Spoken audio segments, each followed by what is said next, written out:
is 757. It's the best podcast on the East Coast. No limit, you heard me? You have a schedule. That's a little schedule. If you want to see, all right, so let's take the podcast. What the fuck? Yeah. God damn. And it was just so, and it's real. I'm gonna sit in that bitch like that. You know? Black ass. You want a fortress. Dreadhead. Damn. No Limit podcast with Shogun D-Lo. So you said it back. Let's start this over. Time and time again, we come back with the best of the best in the biz. You already seen first season, so you actually already know what the name is. But for the ones that don't, we are the No Limit podcast.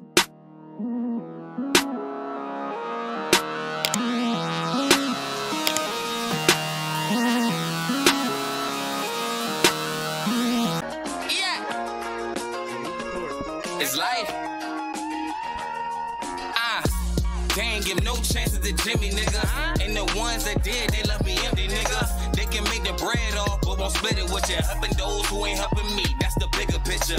Figure money the same simple as silly, nigga. Nervous niggas, bitches playing game cause of certain niggas. Don't get in your feelings, homie. Know your worth, my nigga. Pockets is a place where you hit, and it'll hurt a nigga. Women too, start a problem that you now bitten to. Critical, business lane came with the scissors too. People you put trust in, only trust in residuals. No reciprocals, minimum, that's it for you. Working the progress, digress, we'll get to you. They'll get some shit to you, saving fish from the pitiful. Feel like they hindered you, but they'll remember you. Soon as the violence plentiful, detrimental to killing you. Took a gas just so you can get a grip or two. The company I keep ain't circle around miserable. Ain't cause we gon' get a few, creating what that's plentiful. Generation down to two, living off of J2. I got motion at best, battle circles around my heart to no emotions was left. I knew some shit just wasn't right, I accomplished my steps. Crooked face, a purpose, smile is a reason I left and said fuck some people. They don't see me equal, just know I ain't beneath them. See, I be teaching people, but you can't save a soul if you don't reach the people. I'm one of the few who see some people and believe in people. I see the lies, all hatred and deceiving people. It's evil. I see the lies, all hatred and deceiving people. It's evil. I'm coming back in. Countdown for a young man that's agitated, assassinating all your new hip-hop favorites. Is it evolution or is hip-hop fading? It's on its last breath, watch me resuscitate it. They say it's dead, but I don't think that shit. They say my mind is underwater, they can't sink my ship. If I'm an ass, why wouldn't I think I'm the shit? I know an ocean got depth, but I'm as deep as it gets. I pose a threat to niggas, I scared the soul out of chest a nigga. I met a word of peace, but I'll or test a nigga. Oops, I be slicker than Jigger, ain't that patch a nigga. I mean the ruler, who much cooler than about half these niggas. Hey, my objective is to wake up the love for this hip-hop music. Why we break up? I mean, you was a badass bitch before the makeup. None of these niggas matter, but matter is what they take up. I don't know what to say, bruh. I need to get your weight up. Boy, I'm talking bars. I ain't talking about no paper. Cause soon as I get that, I'm buying 22 acres. Thick smoke, no choke, smooth like a vapor. About my own private island just so I can lay up. Respect that y'all been holding for me. Time to pay up. I don't know what else to say, but respect that y'all been holding for me. Time to pay up. Life. The crafts. Hey, that's why we killed this shit.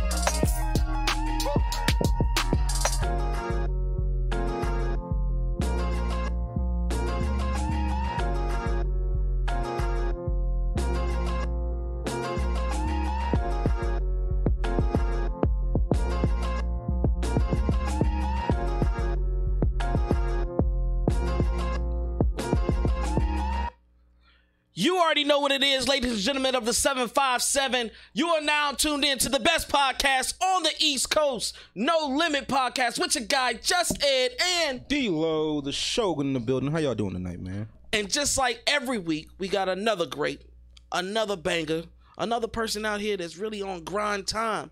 Let's give a big shout out to J2.ThaCraftsman. What's up, guy? Hey, what's crazy, y'all? J2.ThaCraftsman, man. It's an honor to be here, bro. Like, most definitely. Hey, you should have seen your face though. You had like a little pause. You was like, people don't expect it till they come on in, see all the lights, see everything happen, action camera, lights rolling, everything. Pretty much. Yeah, you know, I'm a little starstruck. Just a little starstruck. Hey, like, oh, man, don't hype this man. Get used to it. Nah, but he should get used to it though. You should get used to it. Yeah. Cause this is one interview out of 1,000 that you're about to get into. Most definitely. You should get ready for lights, camera, action. People asking you to sign autographs, sign T-shirts. Let me get your piece of your head. They might try to cut off a lock. You never know. Motherfuckers crazy nowadays.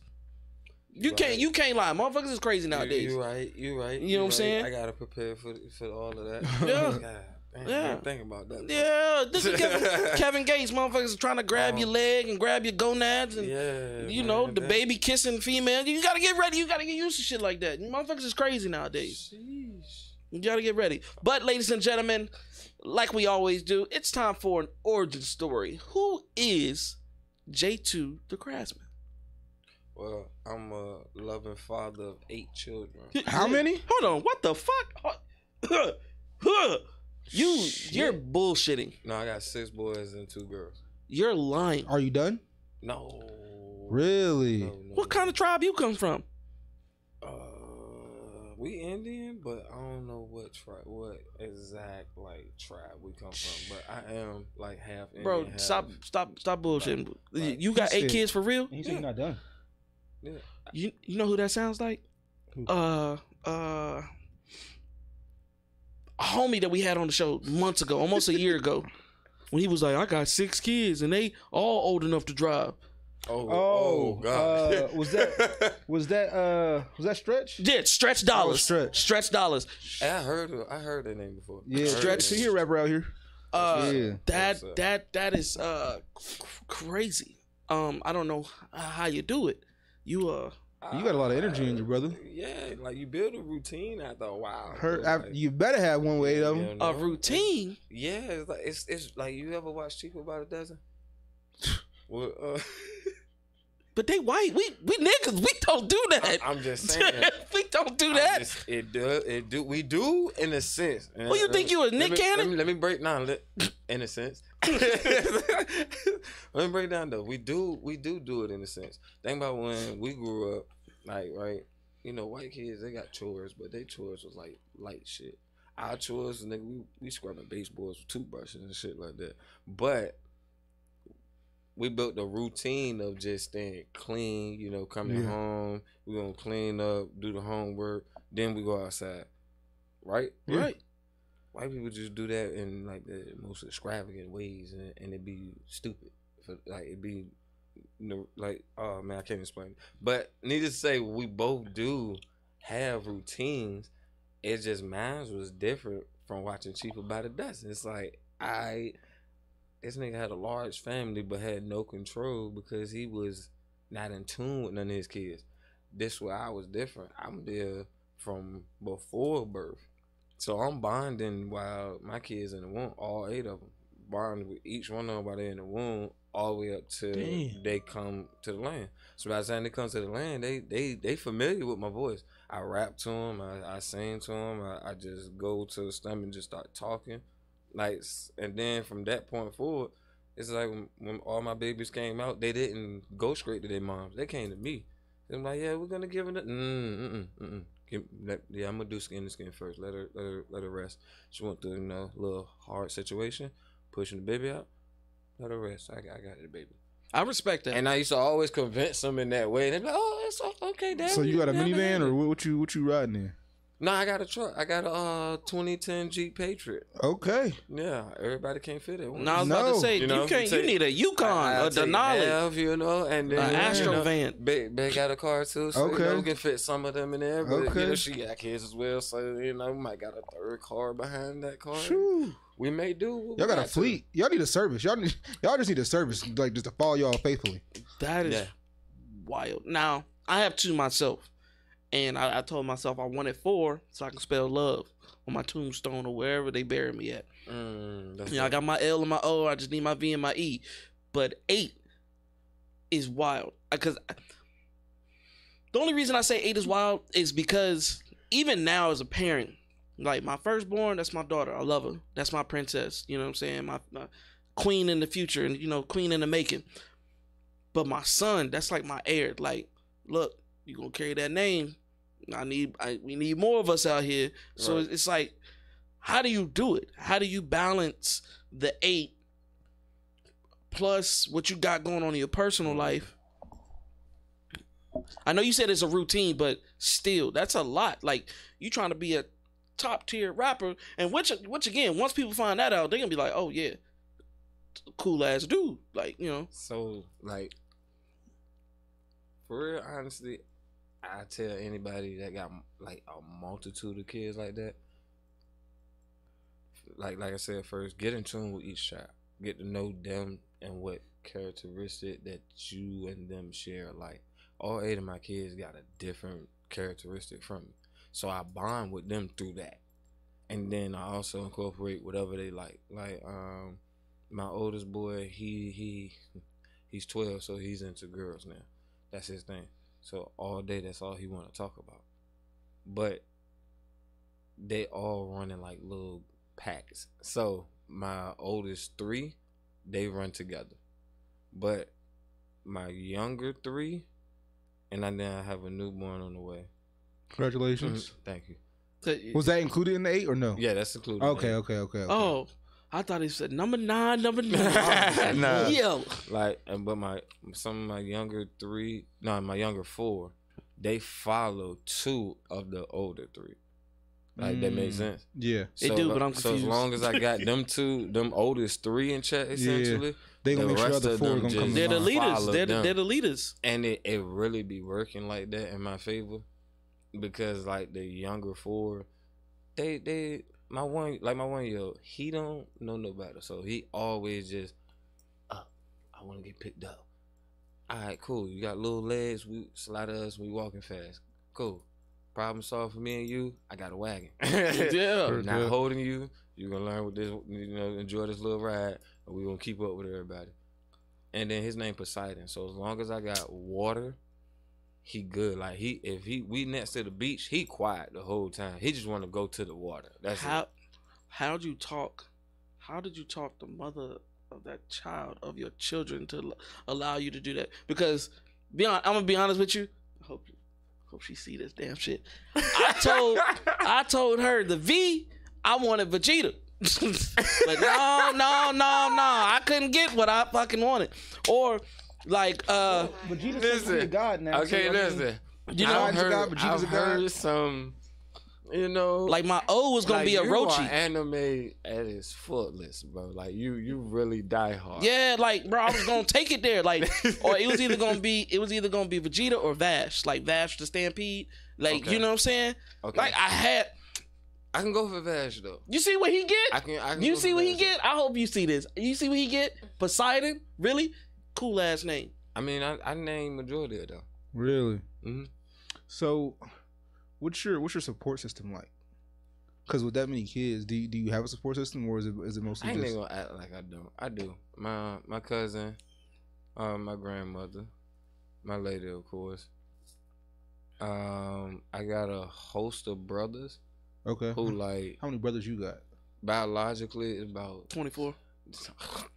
If you got 8, that's why I had to ask that question, because this might just be a generational thing. Rico, well, oh yeah, if you got to count on my fingers, this is enough.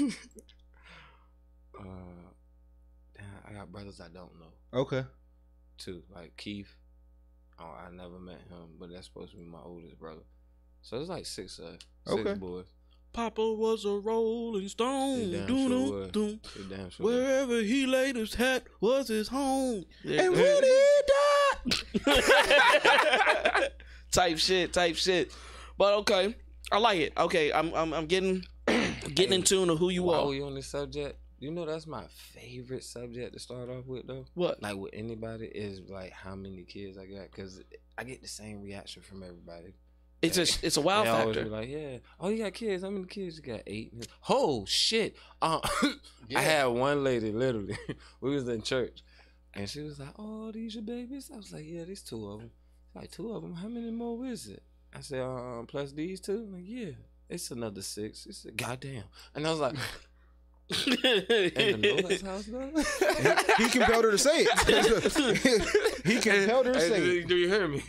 I was like, yeah, he used you as a vessel in that moment, huh? Yeah, because boy, I got a message to receive. And there's nothing wrong with it at all, right? Because I want to master kids as well, but when I just hear the number, it's just like, dang shit, how you do this day in and day out? Make your ass get tight a little bit. You're like, yo, what the fuck?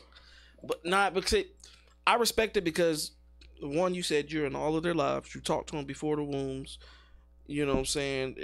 Even now, you have a support system. Man, you got so much motivation to be great, especially in your own craft. Like, you have no excuse. You got to be great. Right. You have no excuse. Right. You have to be number one. Right. You got 8 looking at you like, they already looking at you like, my dad's a superstar. Right. Now you got to make the whole, the whole world believe that. You got a junior? No. The only reason I won't ever have a junior is because I want all my kids out their own identity. Okay. I respect that. I don't want nobody walking in my shadow. I feel that. That was deep. Yeah, you feel what I'm saying? I messed up, but I should have had you right there. But it's all right. No, it's cool. It's all right. Cool. Definitely cool. Like, and I ain't even always think like that at first though. I did want a third. I was like, yo, yeah. Oh, so you're a junior? Yeah, I'm a junior. Oh, okay, so okay. Like, yeah, either I'm gonna take my dad's name, as a senior and get a junior, or I'm gonna just have a third. It's guaranteed. Mm-hmm. And then like having my son Javier, because first of all, none of them really with a third. And I was just like, I bet I had a host of other names ready. Anyway. Okay. So it wasn't until I had my son Javier that it kind of just stuck. Like, it made sense. I don't need I should be the only copy of me. Like, you get what I'm saying? I know a lot of people don't have that perspective or point of view, but I mean, especially with 8 kids, like, you don't want that one to be a junior because then the other 7 looking at you like, you feel me? I'll beat your ass over here. Like, you know what I'm saying? Like, you don't want that animosity. Like, yeah, he loved me the most. You think you special because you got his name. Yeah, exactly. Yeah, make his noodles with some spit in it. You know what I'm saying? Shit, no water, burn them bitches. Exactly. But I want the fans and the supporters and the audience to understand, where'd you get the name from? J2.ThaCraftsman. It's a long name. That's fuck. So where did you come with it? Listen, I ran through like 4 or 5 rap names before I stuck with this. And the rap name before this one was actually way longer. Yeah. I ain't about to say that shit, but it was a sentence. Damn near. And I was just like, it represents me, but I can definitely shorten this. Was it supposed to be like an acronym almost? I never even thought about that. Because usually, yeah, like, but me, I was just hell bent on the whole words, just spelled all the way out so it can be in your face, and it was in your face. So much. It's like, who the fuck? We not saying all this, bro. Typing that in on Spotify type shit. Yeah, like I'm not typing all of that, bro. I can imagine being on social media because it's gotta have a cap. It has to have a profile name cap. So it's like, I'll just put the first half in. You know? Exactly. But J2 actually came from, I was working, moving furniture, and the guy we was working for, we called him Pops, and me and bro that was underneath of him, both our names started with J. So he'll just turn around and be like, "Hey Jay, pass me a box. Give me a 6'4". And we both just be standing there looking at each other like, I think he talking to you. And then he turned around like, don't stand there with your dick in your hand. What you doing? I was like, we know which one you was talking to. Yeah. Exactly. Said, you stupid motherfuckers. Come here. This is what we gonna do. I'm gonna call you J and you J2. I was like, J2. I like that shit. That shit is it fit me. At the time, I only had 2 baby mamas and 2 kids apiece. So it made sense. Then 2 is my favorite number because my mom had me at the age of 22. So 2 is like floating around my life a lot during that time. And I was like, all right, we're just going to go with J2. Bet. Typed it in, looked it up, see who else had it. It was so many motherfuckers with the name J2. I was just like, nah, this is not exciting at all. I don't feel special. But the crazy thing about that, because you're not the first artist that I've heard that said they typed in a name and they see it. Just because you see it don't mean they're registered. That's what I know. And so I went as far as, since I know that, because I'm not just an artist, and we're going to leave that deal. But since I know that, I went and started like clicking on certain videos just to see like, are you just a nigga that just putting stuff out? Or it's like you on Vivo, like you you actually got a label behind you and shit like that. So I went and did that, and it was still like it was too big a number for me. It's like even because like I'll tell you like this, copyright and trademark your name. 50 did it, Cardi did it. All of these people go in the courthouse and get their name. Like nobody can use it. You know what I'm saying? And I think a lot of people started doing it in the early 2000s because that Rick Ross situation, 50 Cent situation, because you know there was an original 50 Cent, there was an original Rick Ross, you know what I'm saying? Those were their names and they just took it upon it like, oh, I'm gonna be them, a better version type shit. Right. Even with me, Just Ed, there's a whole New York DJ that used to play, they used to DJ for Ron DMC and all that. I didn't even know the dude. And then I put my song on SoundCloud and I was like, who's this big light-skinned nigga with gray hair? Like I didn't know anything about him until I did my research. And like my first year using the name Just Ed, like my meaning is because it's my first initials. So without my parents, I could not be me, Just Ed. So but with him, he had a whole different spiel with his. Like I watched a bunch of his interviews. I watched him in clubs and stuff like that. I'm watching this dude, studying this dude. Like, okay, cool. We have no correlation. Right. It was just a coincidence. Right. But he does have the name before. Hey, I went to the farthest point of hitting this dude up. Like, hey, this is the reason why I'm calling myself this. This is how I'm going about it. This is what I'm gonna do about it. Got the thumbs up, and I was like, all right, cool. Like that shit was. It was like almost like that was dope. Like trading the like. It's almost like I don't know. What's some show like Highlander or some shit like it? The power is yours. Now. You're right. Now it is time for you to do the right. You know what I'm saying? So it felt good. So I understand it completely. So J2, that came from one of your jobs. Now the Craftsman. So that I was sitting thinking about my old rap name. My old rap name had the superior in it, and I was like, what's above being superior in my mind? I'm like, well, I'm real good at what I do. I'm very crafty. And I was like, J2 the Crafty. And I was like, nah, that's stupid. That sounds stupid. We not doing that. J2 the... Then it just clicked like, oh, the Craftsman. Yeah, that's catchy. And I was just looking for something catchy to go behind it. But it actually became meaningful because when I sat back and I looked at like how I really write and correlate my music and put it together, I really am a craftsman at what I do. So in all ways. Yeah, like in all aspects. Yeah. All aspects. Yeah, you know. Y'all gonna stop talking about me and 8 kids. That's a blessing. If that's what you want and you say you want more, that's a blessing, brother. No, I'm telling you, when I get old, boy, one of y'all gonna take care of me. One of y'all. He said, or at least the grandkids. One of it's just like you got super soldier sperm or some shit, bro. Somebody. Shit. Mine is 5. Even mine are 5 years apart. And that second one, I was like, I stopped drinking, I stopped smoking. I knew it was gonna happen. Even the first one, I was like, man, I've been dealing with so many women, and none of them have ever hit me with that I'm pregnant. So when my baby mom hit me with that shit, I was like, okay. And she was like, is that all you got to say? I was like, honestly, I've been with so many, I don't believe you, but I got money pushed to the side just in case a rainy day situation. You know what I'm saying? And then when I found, I was like, oh, she really is. It's been raining for 10 years. Bro. How long though? 6 years? 10. 10? Yeah.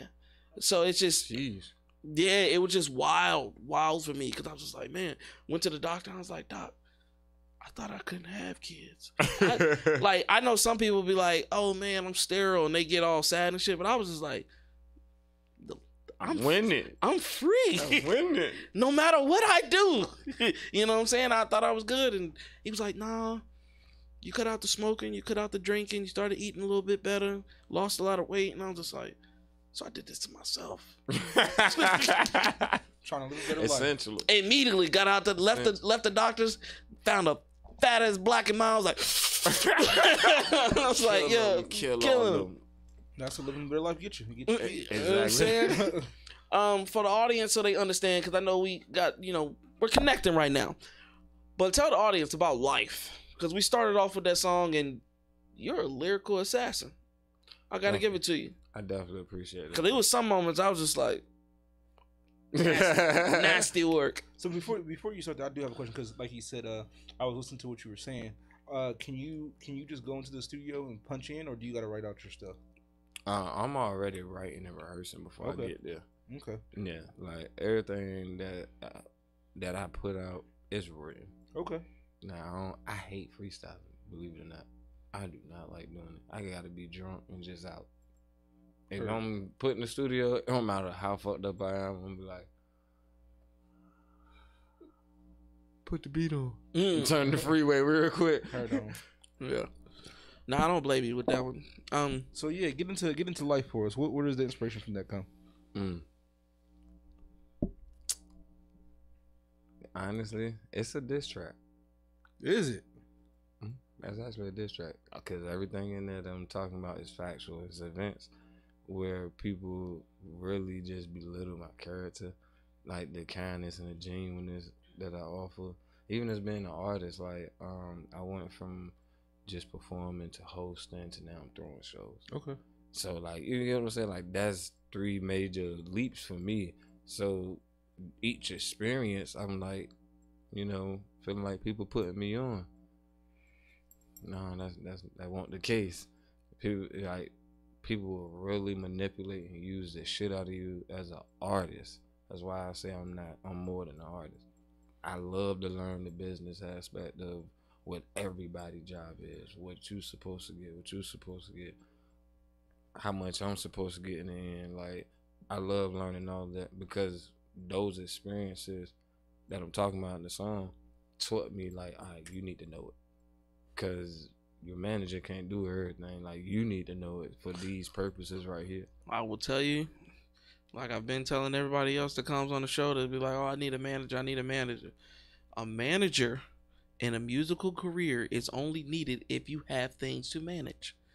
If you don't know how to get your own shows, if you don't have motherfuckers trying to book you, you don't need a manager. You can do mainly everything by yourself.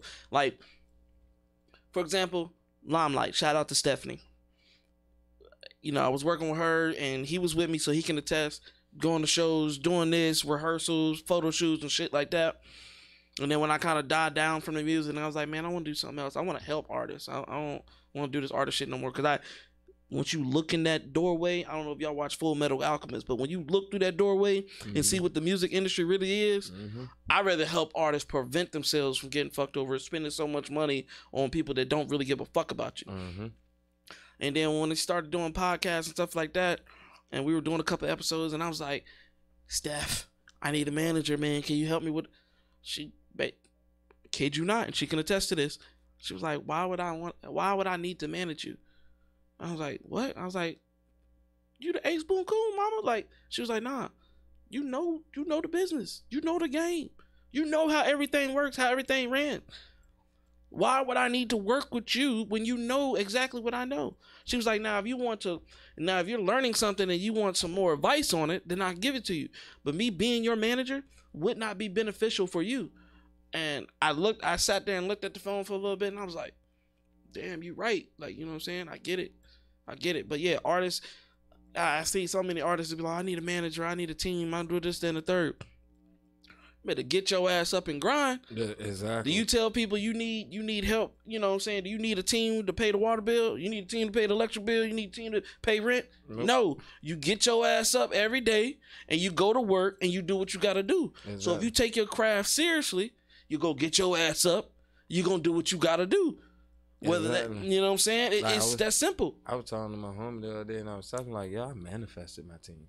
Because all I did was like, everything that I was already doing by myself and for myself, I kept telling myself, like, bro, it's going to be somebody that see me doing this. They can be like, hey, let me help you out with that free of charge. That's how it happened. And that's exactly how it's been happening. People like, everything just been... People want to see you got that dedication yourself, that grind yourself, that you're going to do it. Because don't nobody want to help you out if you just playing around with shit. You know what I'm saying? So once they see that you got that grind in you, the passion in you to actually put forth that effort and do it. Oh, yeah, I got you, bro. That ain't nothing. Oh, you need a little graphic design real quick? I got you. You need a little mock-up real quick? I got you. Whatever it is, that's just how it rolls. And then I don't treat my team just like business. So, like, I hit everybody up, and I do mental health checks at some point with everybody throughout the week. Cause how we gonna work if your mind ain't straight? Yeah. I ain't gonna lie. Now I need to work on that, but my homies know why I don't do that. Cause, like I said before we started the show, it's either I'm working or I'm asleep. Like, you know what I'm saying? Understandable. But though. I can't say that he's one of the homies. He is one of my homies that do that. He'll call and be like, "What you doing, bro?" I'm chilling. What's up? Like, if it ain't business, like, what you want? I mean, I'm just checking on you, seeing you okay. All right. But he understands why I say that, because like I'm chilling, like, oh, he don't get no free time. Like, all right, let me get up. But he'll do that. Him and I have a couple other homeboys that would just call randomly, like, yo, you good? You straight? All right. Or they'll see a post and they be like, oh, that's not like him. You good? You straight? This has been a running trend in the last like 3 or 4 episodes. That's just because, you know, men don't talk about mental health, right? We'll keep it in forever. Like it'll be just in there, and you dying on the inside for sure. But we feel like we got to just go through the motions. Just, all right, it is what it is. Ain't nobody going to be there. Ain't nobody. And I'm not saying somebody going to rescue you out your situation, give you cash or whatever it is.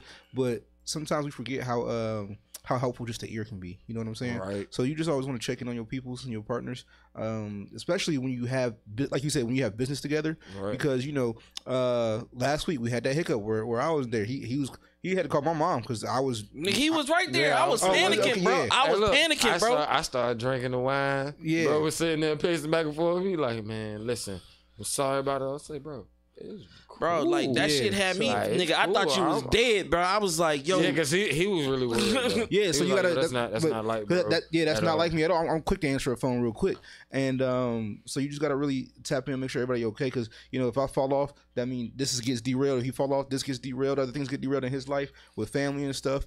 So you just want to make sure that everybody out there, and it does take a lot sometimes. But like you said, sometimes you just gotta take a couple people out. A couple days out the week, you know, just you got these 3 this day, you got these 3 this day, and just quick. So you're not draining yourself too much, right? But you got to make sure it is reciprocated as well. So that's just it's a good thing to have that a lot of people don't do anymore. Right. Because I just look at how many people hit me up in a day. I realized the leadership role that I was placed in. Mm-hmm. So a lot of them, and this gonna sound real cliche, but I ain't really want to be. I just wanted to do music. People feel my music, and I just, you know, go on about my merry way and make my money on. But actually getting into this and building this team and stuff, bro, it started off overwhelming. And then the more like people just started to come on board, videographer, engineer, producer, like just different people falling in line. I'm like, whew, all right, it's slow getting a little light. But then in another sense, it was like, okay, the load picked back up because now all of these motherfuckers looking at me. And they're like, all right, J2, what we doing? Well, first of all, bitch, I just woke up. Bro, it be just like that. And it be just like that, bro. Like 8:30 in the morning, I'm thinking about it. You know, get up, get a little scratch in, roll the blunt. By the time I get to the blunt, I'm like, I know niggas not calling me this early. It ain't. Jesus ain't even bothering me this early. Why? What's going on? I ain't even prayed yet. I was gonna at least roll the blunt first. I'm a machine. This motherfucker, bro. Let me tell you about this motherfucker real quick. I'll tell you. This motherfucker, look. I speak on it. Look, I told everybody know, bro, I work late, especially on the weekends. Like I get off at like 1 o'clock in the morning. This man was like, "Hey, bro, you trying to go out with the homies on Sunday to go fishing?" I was like, "All right, cool. Yeah, what time?" About 5 a.m. Bitch, I get off at 1. That means I don't get home till about 1:30. I'm shaking the shower, changing clothes. It's 2 o'clock. You want me to get on the boat with 3 hours of sleep? I'll kill all y'all. I was joking at 5, but I'll kill everybody on that damn boat. Me, dedication to a business is something I take super seriously, right? And I also want to go back to what you said about being pushed into a leader position as well. Right. But no, I'm a machine. So I come from. Before I started doing this, I left my previous job. I was helping run a multi-million-dollar company. When you something at that level of volume, everything is on a schedule. Everything is like you double check, you triple check. You know what I'm saying? So when he asked me to come on, he didn't understand what he was asking when he said, "Hey, I want you to be a partner in this." Okay. I got you. We gonna be on schedule. We gonna put out legal work. We gonna put out everything how it's supposed to be. Because he said you the business side, so I need some help with some business. He didn't understand how business savvy it really was about to get. If this is what we gonna do, and my name's attached to it, because ain't no. I don't like doing the flim flam. If it's gonna have my name on it, it's gonna be It's gonna be like resolute. It's gonna be soundproof. It's gonna be doing it right. That's just what it is. So sometimes, I'm calling bro at 5:30 in the morning, because I know you up. So don't my call. Don't act like you're not. Yeah, I know. I'll be up. I'll be like, man, we got business to talk about. Come on. But the reason I got to call it early, right? Because with his job, you can't have your phones inside throughout the day, and you're not getting on till 5:30 in the afternoon. So 5:30 in the morning is when we're gonna be talking. Right. So that's just what that's what it's gonna have to be. And so he got used to it eventually, but then it started dying down once we got into the groove of things, right. And we could operate separately but still be in tune with each other. So I don't have to call him all day every day no more, and you ask questions, or is this what we doing, or like, hey, this is what we about to do, whatever. But yeah, routines is. When you have a business, routines are super important. I don't care what it is. I don't care if you just day one you starting out. Run it how you want to see it in 10 years in the future. That's just me. And that's just a piece of advice to anybody out there, just to do that. And I'm super anal about shit like that. Because if you run it like you want to, like it's already a multi-million-dollar business, when you get to that multi-million-dollar income, you don't have to stress about shit because everything's already running properly. You can really just chill. Right. But back to what you said about being pushed into leadership. Again, with my previous job, my last manager, I started selling cars back in like April 2018, 2019, something like that. Within 5 months, I'm a training manager. Within 3 more months, I'm a floor manager. Within like 4 more months, I'm a assistant sales manager. Then I left for a little bit, but then I came back to be a finance manager. Then like maybe a year later, I was a GM running the whole store by myself and everything, right? Didn't want to do none of that shit. I wanted to sell cars and get the fuck out. But he kept pushing me. He was like, and I asked him one day, he was like, why me? And he said, D'Angelo, sometimes you have people who are natural born leaders and things like that, right? And that's cool. But sometimes you have people who mantles are put upon you just because you have that talent and potential, and you just got to grow into that. And that seems like it's your case. That mantle was hoisted upon you. You didn't want it, but that was meant for you. Whatever way you might have not seen it like that, but that it was meant for you to be that leader, and that people that needed that. One important thing I do want to say to you though, for a leader, like you said, it's getting easier, but then certain times it's harder, right? That's because in a leadership position, your dreams have to be big enough to support everybody that's under you. Exactly. So if you got 20 people under you, you got to support 21 people because you got your dreams, they dreams, everything else going on and on. So you got to make sure you're growing as well as your team is growing the whole time. Right. So yeah, no, it's a super important thing. That, you see the dynamic duo, baby. That's how it goes. That's how it goes, man. So he made this little statement though with that. Where do you see your music career in about 5-10 years? Oh, I see me touring, bro. I see me, being out there with Rick Ross and them or whatnot, just vibing and touring and learning more of the business. You said a name that I'm questioning. I'm questioning right now.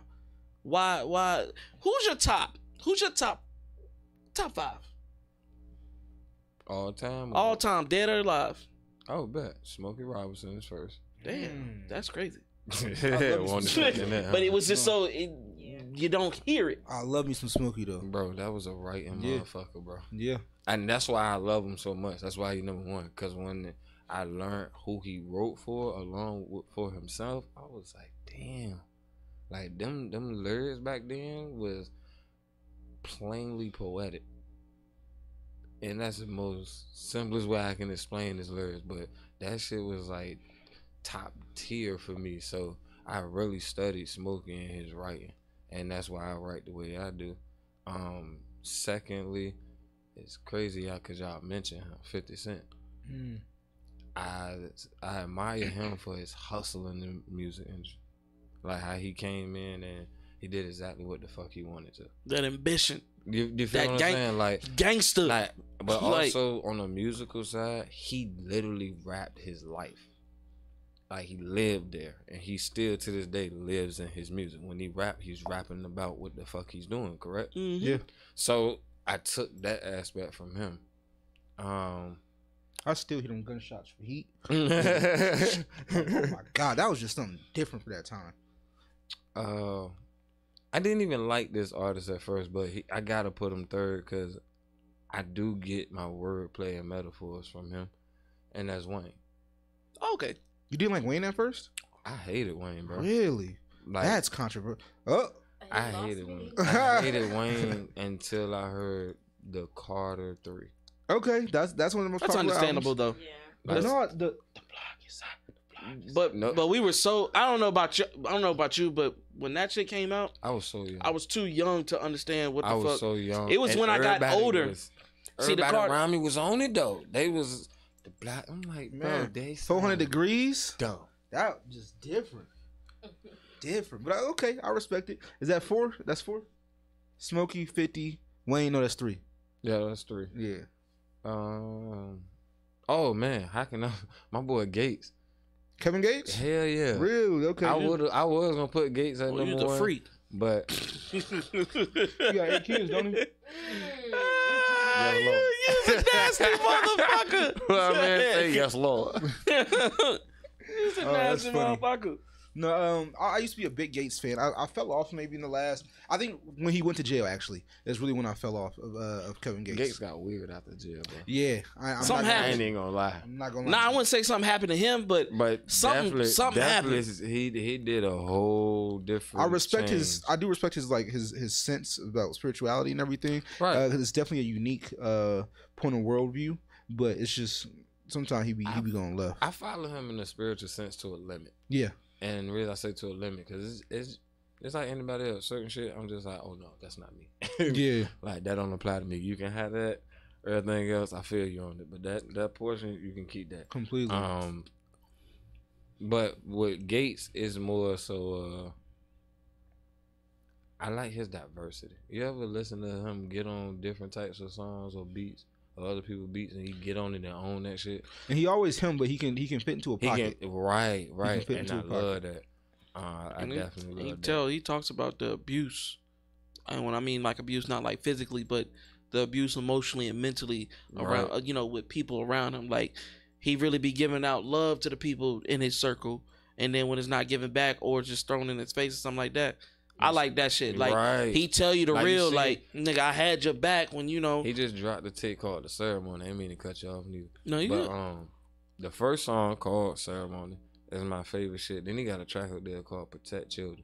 And I thought he was talking about himself, and he won't. He was really like rapping in like third person point of view type shit, but that shit was a dope and touching ass song. It actually inspired me to like write 2-3 songs like the same night that I heard it. I was just like, yeah, bro be going deep. And see, I think that's what and I'm sorry to say it and put him in not necessarily a box, but I feel like that's one of his biggest purpose, to give inspiration to artists that go through the same thing he went through or is going through. Like, not a lot of artists can go out here and say, they've been backstabbed by the people they love the most. Mm-hmm. You know what I'm saying? Now you'll have some, but artists like you that can really tighten up their craft and really be something. You talked about some shit like that, people gonna listen. People gonna wonder why. Who's he talking about? When did this happen? They gonna dissect everything. Like I said, that first song you played, I was like, damn, like, okay, all right. But then again, I was listening to your music on Instagram, like the little 30-second clips they give you. I was listening to that, and I was just like, dude's a monster. Like your name, when you type in if y'all don't believe me, type in J2.ThaCraftsman on Instagram right now, and there's a list, and it just keeps going and going. And there's songs with just you, and there's songs with features. Bro, you've been doing it. Yeah, I've been out here working low key, man. Don't say low key. You've been out here. You've been out here grinding, bro. Like, understand, we giving you praise. Take it. You've been out here grinding. I definitely appreciate it, bro. That's why when I walked in here and you talking about you only sent one song to the email, I was about to get pissed off. I'm just like, I counted 50 just trying to get a song for the thumbnail. So I'm just like, I know you got more than that. Hey, and speaking of that, I'm real honored that you even went through my music, bro, because the song that you chose as a thumbnail, I'm like, oh, this was my shit back when I dropped it. I don't know when you dropped it. I just like, I when I listened to it, I was like, I like this. I was like, I like this one a lot. I don't know why, but I was like, catchy little vibe. Is talking about himself, and then I'm J2.ThaCraftsman. I was like, okay, cool. Like you telling the people who the fuck you are. Yeah. Like I'm here now. So I loved it. I like shit like that. I like cocky but confident. You know what I'm saying? I ain't gotta go with the rah-rah like, oh, if you don't respect me, I gotta shoot you or kill you. Like, nah, right. nigga, my words speak for themselves. You know what I'm saying? Exactly. So I love that shit. I love it for real. Indefinite, man. It's kind of crazy because I can't listen to a whole Kevin Gates album. Like, not one. There's not one tape he put out that I listened to all the way through. I think I might listen to Luca Brasi and Luca Brasi 2 all the way through. Maybe. Luca Brasi 3 I might have. And that's a strong might. Yeah. There's not an artist out there tape that I played all the way through. Really? Industry, Even or Smokey? local. Even Smokey? Really? No. You don't Not disrespect even Ye like that? I definitely don't even like Kanye. I'm sorry. I don't like his form of music. You finish this interview. This conversation is over. Who's the last artist that you in your top 5? Oh, he the GOAT to me. I had to say him for last. Nas. Okay. He was talking about the group. He said Drake. He was about to just cry if he said Drake. Listen, honestly, bro, I was about to turn this mic and be like, "Hey, bro, I see you Wednesday. I see you Sunday." Hey, listen, Drake will never be in the top 10. Okay. Ever. Is there what reason is that? He too light skinned for me in his songs, man. But He way too light skinned for me in his music. Oh God, don't take me. Listen, You butterscotch warrior. What are you saying his out for, bro? First Person Shooter is my favorite song, bro. It's my favorite song right now. All the way up till it come to Drake part on that switch up. And he be like, I'm about to click out on you niggas, about to click. That's some light skinned ass shit, bro. I'm about to click out. Tell me, listen, give y'all a scenario. We in the hood, we chilling, smoking, and the nigga just walk past on some rah-rah shit. Out of all the words and phrases that run through y'all head, you think that I'm about to click out is gonna fucking pop up? I'm sorry, I couldn't see Drake on the streets, period. So it just. Thank you. And that's my whole point. Like, y'all giving this light-skinned motherfucker a pass like this. Like, oh, God. Geez. Now, see me, mine goes a little deep-rooted. Hold on. I knew he was going to take it. So, light-skinned motherfucker a pass. Mm-hmm. How many rappers out here today is niggas getting a pass for who ain't really lived that life in the first place? Dark skin, light skin, black, white, don't really fucking matter. Damn near all of them. You feel me? But y'all want to call out Drake just because the nigga light skin. Hold on. You said who's getting a pass? Half these rappers out here are really not about the life they say they about. At all. We talk about this often. Name one. We talk. Don't look it up. Just name one. Off the head. Hey, listen. I can name one, and he's in my top 5.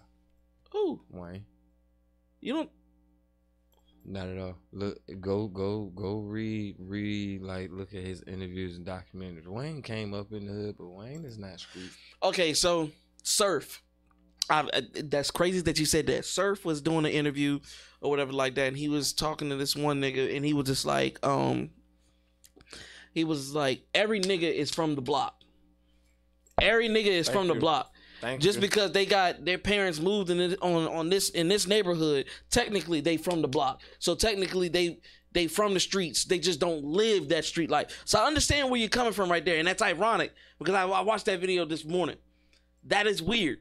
That's weird because he was calling out dude. Dude was like, "Oh, I'm from this. I'm from the city."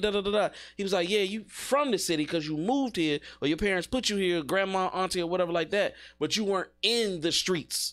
And like, I ain't gonna discredit him to a degree of saying like he's never done anything. I don't know that man personally, but I know from what he discussed in interviews and just like putting his life story together, it's like, bro, you one of them dudes that you been in the trap. Your peoples are trappers. You was around this environment your entire life, and I put me and him in the same boat because I didn't have to do it until I started wanting to do it, if that makes sense. Like, I didn't have to live the street life until I started wanting to do street shit. And the only reason I wanted to do street shit, bitch, I'm in the hood. This is all I see. And it's a constant thing. So of course I'm gonna jump into this lane. People might not like what I say because they're thinking about the new him, but the only light skin I feel like that was out there really doing that shit and really was active is T.I. I give you that. T.I. has some shit like okay, the movie, okay, cool. We seen Ice Cube do movies and trying to switch up the narrative of the gangster and shit like that. But when you really, if you take away ATL and shit like that, and you really see T.I.'s life, like, that nigga was a goon. Like, he was a fucking monster. He needed to be stopped. Like, he was doing too much in the A. You know what I'm saying? I give you a new age light skin. That was the savage. May he rest in heaven. But King Von, like, he was light skinned. He was our color, nigga. Nah, he light skinned to me, bro. You light skinned to me, bro. Are you? It's because y'all niggas is dark. Y'all niggas is nah, bro. Y'all niggas is hey, bro. Y'all niggas is dark. I tell him all the time. I tell him all the time. Just because y'all look like under the bed don't mean I'm fucking a butterscotch candy, my nigga. Like, go in your grandma purse and pull out that butterscotch and put it next to your face. We don't look the same, bro. Please, chewy, bro. Bro, are you fucking serious? Stop playing. I'm like a mahogany or acorn brown, nigga. Bro, like, I'm brown, bro. Like, that light skin shit. Coffee. I don't want to be light skin. We are dark. Like, you got creamer. Okay, that's fine, but I'm not the creamer itself. You not I give you that, cause that's white. The hazelnut creamer. He might be the hazelnut, the light color creamer. Yeah. Bro, you a butterscotch warrior. Just take it. It's cool. Bro, y'all ever look at a butterscotch, bro? Hey, listen, I'm hashtagging that. Just that shit crazy, bro. Butterscotch warrior. He a butterscotch warrior. My nigga, I'm not, bro. You know the crazy thing about it, bro, which is weird, and I think it's like a generational curse. My father, he was ridiculed for being light skinned. Like, yes, ladies and gentlemen, my father is light as fuck. So when he, start having kids, all his baby mothers are dark, real dark. My mother is dark. She's about a little bit darker than y'all. You know what I'm saying? And then, I don't know, just by him always pushing the dark narrative, I don't know, something about it. Like, I love dark women. I've dated nothing but chocolate women. But then, who I impregnate? A light skin. And when my son come out, butterscotch. No, Oak is way lighter than me, bro. He way lighter than me. Yeah, no, both of them. Honestly. Yeah, both of them are. They light as hell. And then I look at him and I be like, "This is my curse. This is God's." Like, you did that today. You know how Inuyasha was cursed to have half demon babies for the rest of his life. Well, his dad was, and so on and so on. Yeah. Your kid's gonna be white 2 more generations. Shit. Oh shit. Shit. Damn. 2 more generations. Shit. Now my daughter, she the way she act, I can't see her. Yeah. The way she talk about boys at her school, she probably wouldn't. But my son, he a titty baby right now. So I don't know. The time will tell. Yeah, tell him to stop. Got time. He can't focus on females. He need to get us out the hood. Yeah. That goddamn linebacker, like, he need to. I promise you, I got the biggest 2-year-old or the 757. I guarantee it. Guaranteed. I guarantee it. Nigga came out the womb like 20 pounds. No, let me stop. He was a big baby. He was a big baby though. Like, trust and believe. Like it'd be crazy because we'll go places and they be like, "Oh, your 4-year-old's not talking." I'm like, he's not fucking 4. He's 2. That nigga literally just got off the tit. Like, come on now. Like, you know what I'm saying? Like, this is what I'm saying. Chunk him on. Yeah, like this motherfucker, bro. Like, I already know, bro. Like, he's gonna be a problem. He's gonna be a threat. But at the same time, like I said, some reason I despise light skinned dudes, and then I had a light skinned baby. I still love him. That's my guy. We hate those that we resemble the most sometimes. Exactly. You know what? I mean, and he said exactly. Exactly. Hey, he said exactly. Man, fuck out of here. But that's crazy. Getting back to the nitty gritty, brother. Have you done any shows in the recent neighborhoods or whatever like that? I just performed at House of Bertha last Wednesday. We gotta cancel a show and do that. Yeah, when I leave here, I'm actually going there. That's been a big thing. A lot of shows, especially in the Virginia area, are on Wednesdays or Sundays, and that's when we do our podcast. So everybody, you should see our DMs all the time. Oh, come out! We got a show. Exactly. We got a show every time. Like we got invited to the. So we have been talking about maybe changing the show day. We haven't solidified it just yet. because this just works with our schedule right now. Right. But we want to go out there. We want to get our face back out there because in the beginning, this is season 3. Back in season 1, we was outside. We was there circulating, networking, doing the whole thing. But then the show getting requests. Oh, let's do a show. Let's do a show. It took away from everything, bro. We went to.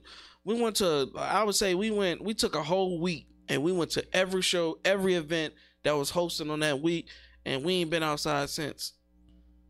That just shows you, bro. We ain't been able to go out like people have. Buco's House of Bertha. We done heard about that 3-4 times. More than that, honestly. I mean, like we've heard about that. Good Society just sent us tickets to go to their event that's happening this weekend, I guess. We just got tickets from G-Lit. G-Lit sent us something in the email about going to her private listening party, so we're gonna try to make it to that. Dang. But it's a lot of stuff going on. It's just like, damn, it's always on motherfucking Wednesday. Yeah. I don't know what it is about the weekdays now that people are taking it over, but I do know, like, I've been rocking with House of Bertha for like 3 years. Just on and off going there. Sometimes I don't even perform. I just go. Yeah. Big salute to Lady A though. Like, I've been rocking with her for years. It's good to go to events like that, even if you're not performing, because one, you showing face. Right. People are gonna know, like, he always in here. Like, who does he know in here? You know what I'm saying? And then you never know, like, yo, I'm working on the album. I'm at a roadblock. I'm looking for a featured artist. Boom. A preffer. You could just see him like, okay, cool. You know what I'm saying? I just did something like that with a guy named El Basquiat. He from Maryland.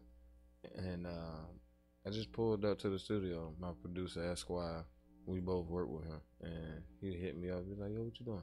I'm like, shit, chilling with my kids as usual. He was like, all right, just pull up to the studio. Cool. So I pulled up. Bro was literally just walking out the booth. He dapped me up. He was like, yeah, man, you fuck with this beat? I was like, yeah. And then Esquire turned around and was like, you got something for it? And I was like, yeah, I do. Let me go ahead. And then I just went in there. I didn't practice it or nothing. I just read the first line as the beat was playing. I was like, it fits. Let's do it. And boom. So do you do your music first, like write out your story first, and then you find a beat, or do you?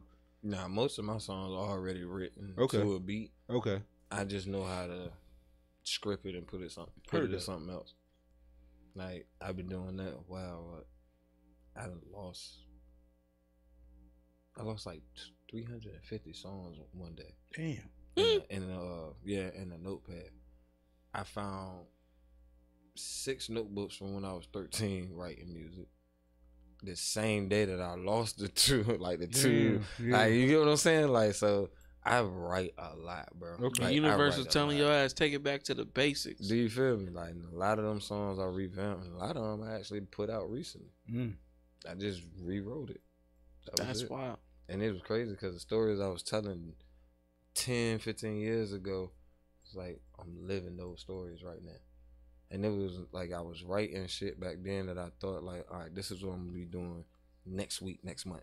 Okay. And it's like 10 years later. Yeah. But timing is everything, though. Yeah. Timing is everything. Yeah. So, honestly, though, we an hour in and we only heard one song. Exactly. But the conversation's just been going, bro. For sure. The conversation's just been going. Which one? Tell Me How, featuring Esquire. We just heard about him. You want to rock with that? Big salute to my guy. Yes, yeah. This is actually his favorite song off the EP. Okay, then. We'll talk about it then. Let's go. Before you play it, though, EP already out? Yes, sir. Moment in Time. It's screaming everywhere. Okay, so Spotify, Apple Music, everywhere. Yep, awesome, Radio Music. Jizzle. Hey.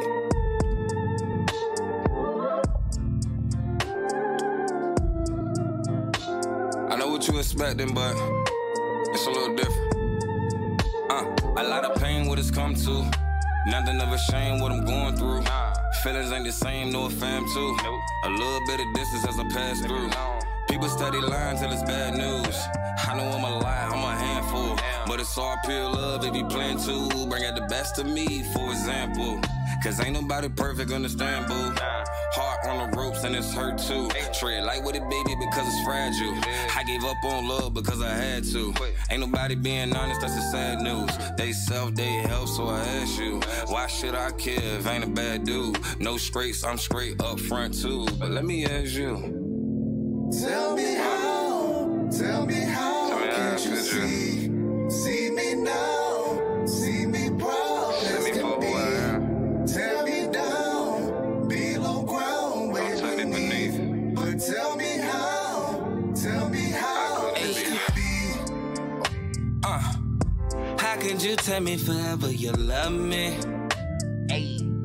Turn right around and then take your heart from me. Wait. Pieces are scattered, man, this shit is ugly. Dang. Fall through depression like damn, I was lucky. Never felt so low, never been this damn high either. Every part of my soul just broke, showing me she ain't feeling me neither. Forget it, I hate to admit it, I'm probably more better off without her. Yeah, we did some digits as short as a midget, and now was every woman out there. Say ain't got a big heart, I ain't taking no loss in my mind what it costs, yeah. Seeing things real off, I'ma keep playing smart, won't play with my heart, man. I don't know what y'all thought, won't tear me apart, want another soul cross me. Not talking to a woman, but this for everybody, y'all motherfuckers lost me. Tell me how can't you see me now, see me proud as can be. Tear me down, below ground, way beneath. But tell me how this could be.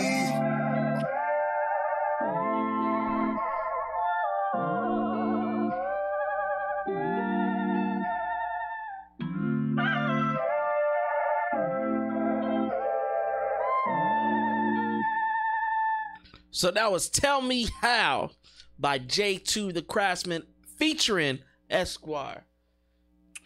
Hey, listen. Now tell me how that song. That song is actually, like I said in the beginning, it was different. So I wrote that song 5 times. Yeah, before I settled for this. What's with you and these big numbers? I don't know. Just 1 or 2, that's fine. Nah, bro. Like every time I heard this beat, I was in a different mood. So it brought out a different song. Now, one of them songs out of the 5, I actually kept and just didn't do it to this beat. Okay. But I settled on this one because when I actually started writing it, it felt right. And when I went to the studio and started to do it, Esquire made the beat, and he wasn't supposed to sing the hook. Like the song wasn't supposed to have a feature. My whole tape was not supposed to have features on it. Those were all people I invited to the studio, and was just, all right, this is what I got. And this was a song that brought him out of retirement of singing, because he used to be a part of an R&B group like 15 years ago, and he switched to producing, and he blew up producing versus singing.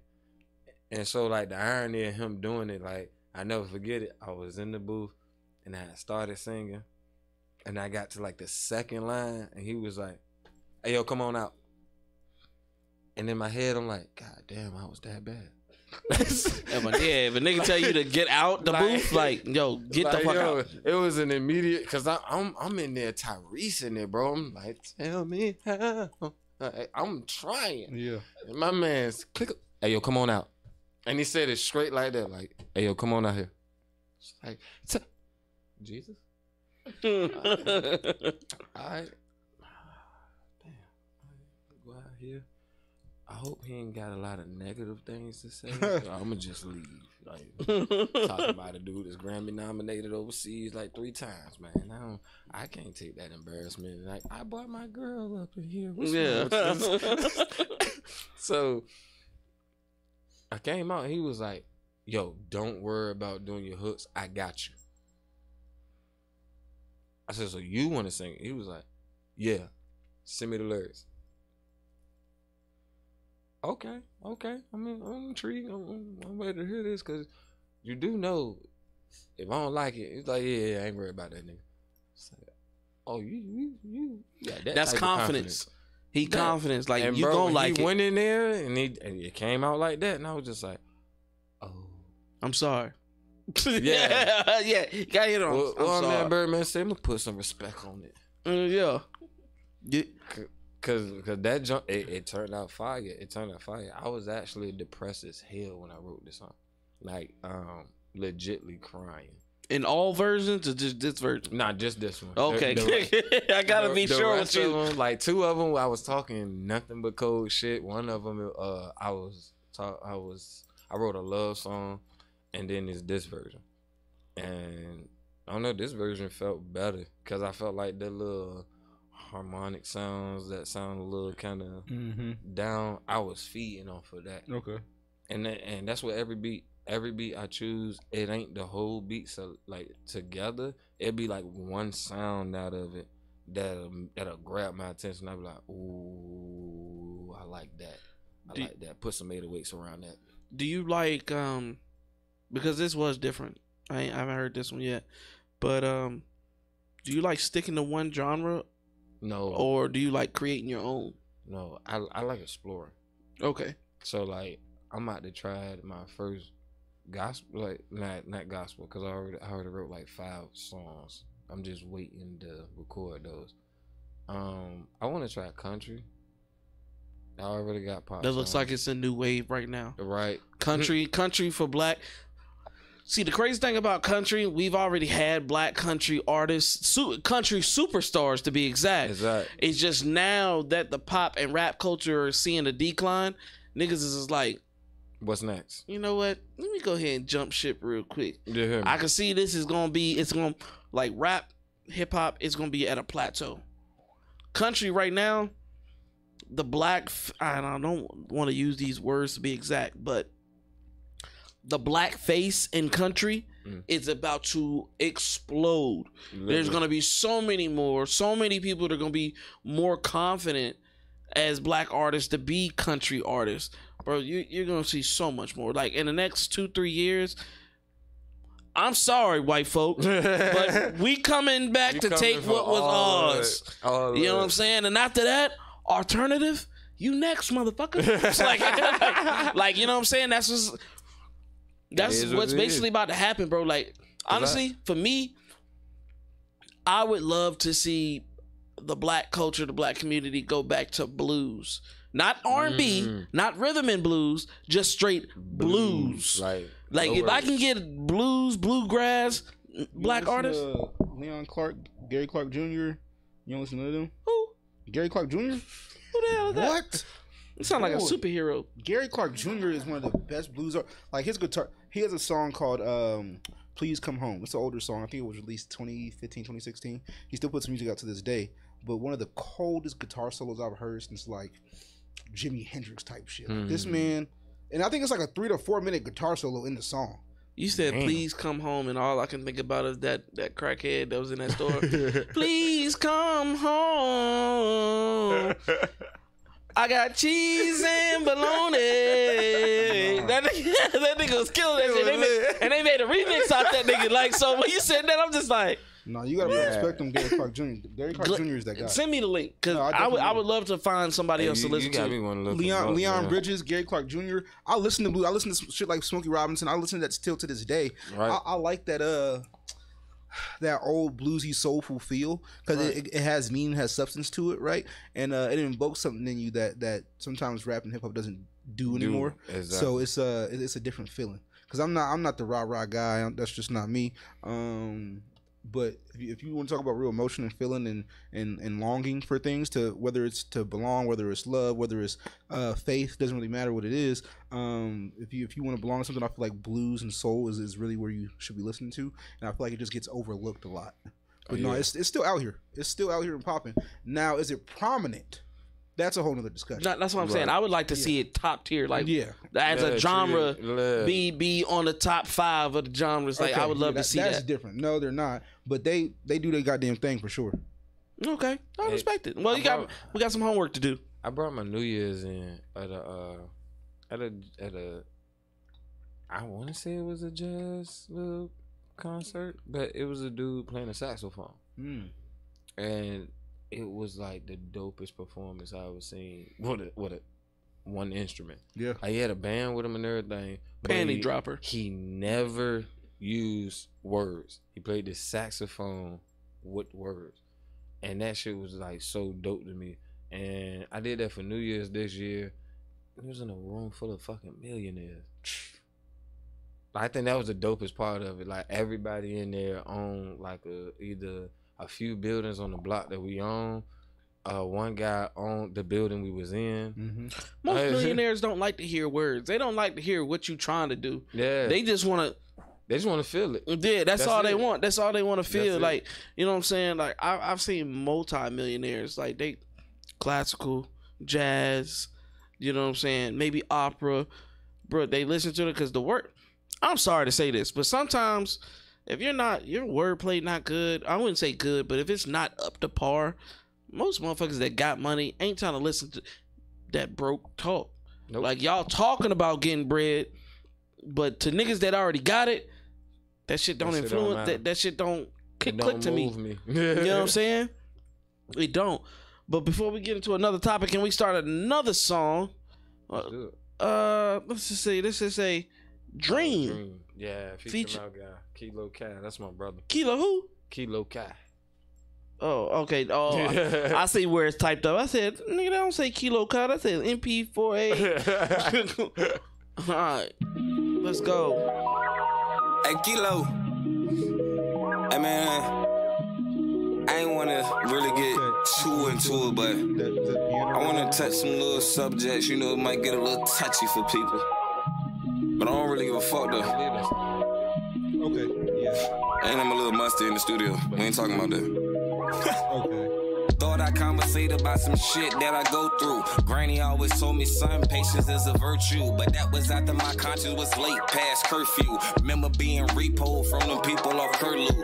Look how much that I grew, 8C to a size 2. Promises of painting it green if the sky blue. Cause I knew most of these leeches deadly. Swine flu, a haiku. Had to mention made man sickness. Put some shit in the forefront and the background missing. I ain't scrambling, I'm going the distance. Failure to mention that I'm moving with the utmost intention, so bear witness to an artist with his craftsmanship, well knitted, outfitted for the take on pressure. Man, I measure the heavenly standards, so God bless him. I was made for this type of warfare, so don't go there before it starts. They gon' end his career. Give me your ears. Wish my nephew had did it instead of hanging with peers, so he won't end up with a couple of years.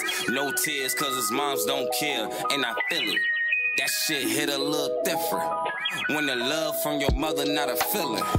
It ain't shown, it ain't thrown, it ain't given. Now you alone without a home, so you tripping.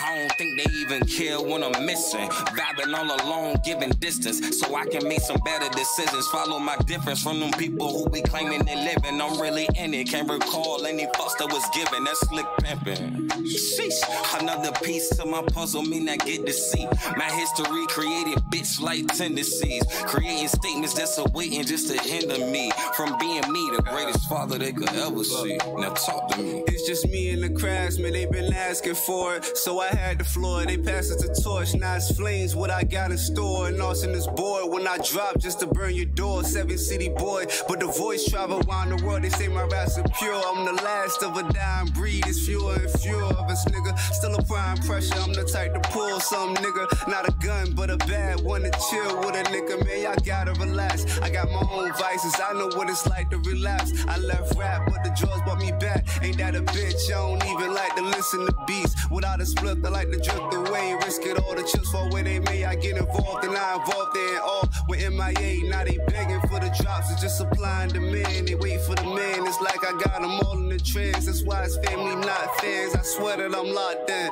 If can't make your list, well then it's fuck your top 10. Want me boxed in like phone booth, forgot I'm Clark Kent. Them niggas made a little money and they make no art sense. My words don't miss, I don't miss. My words don't miss, I don't miss.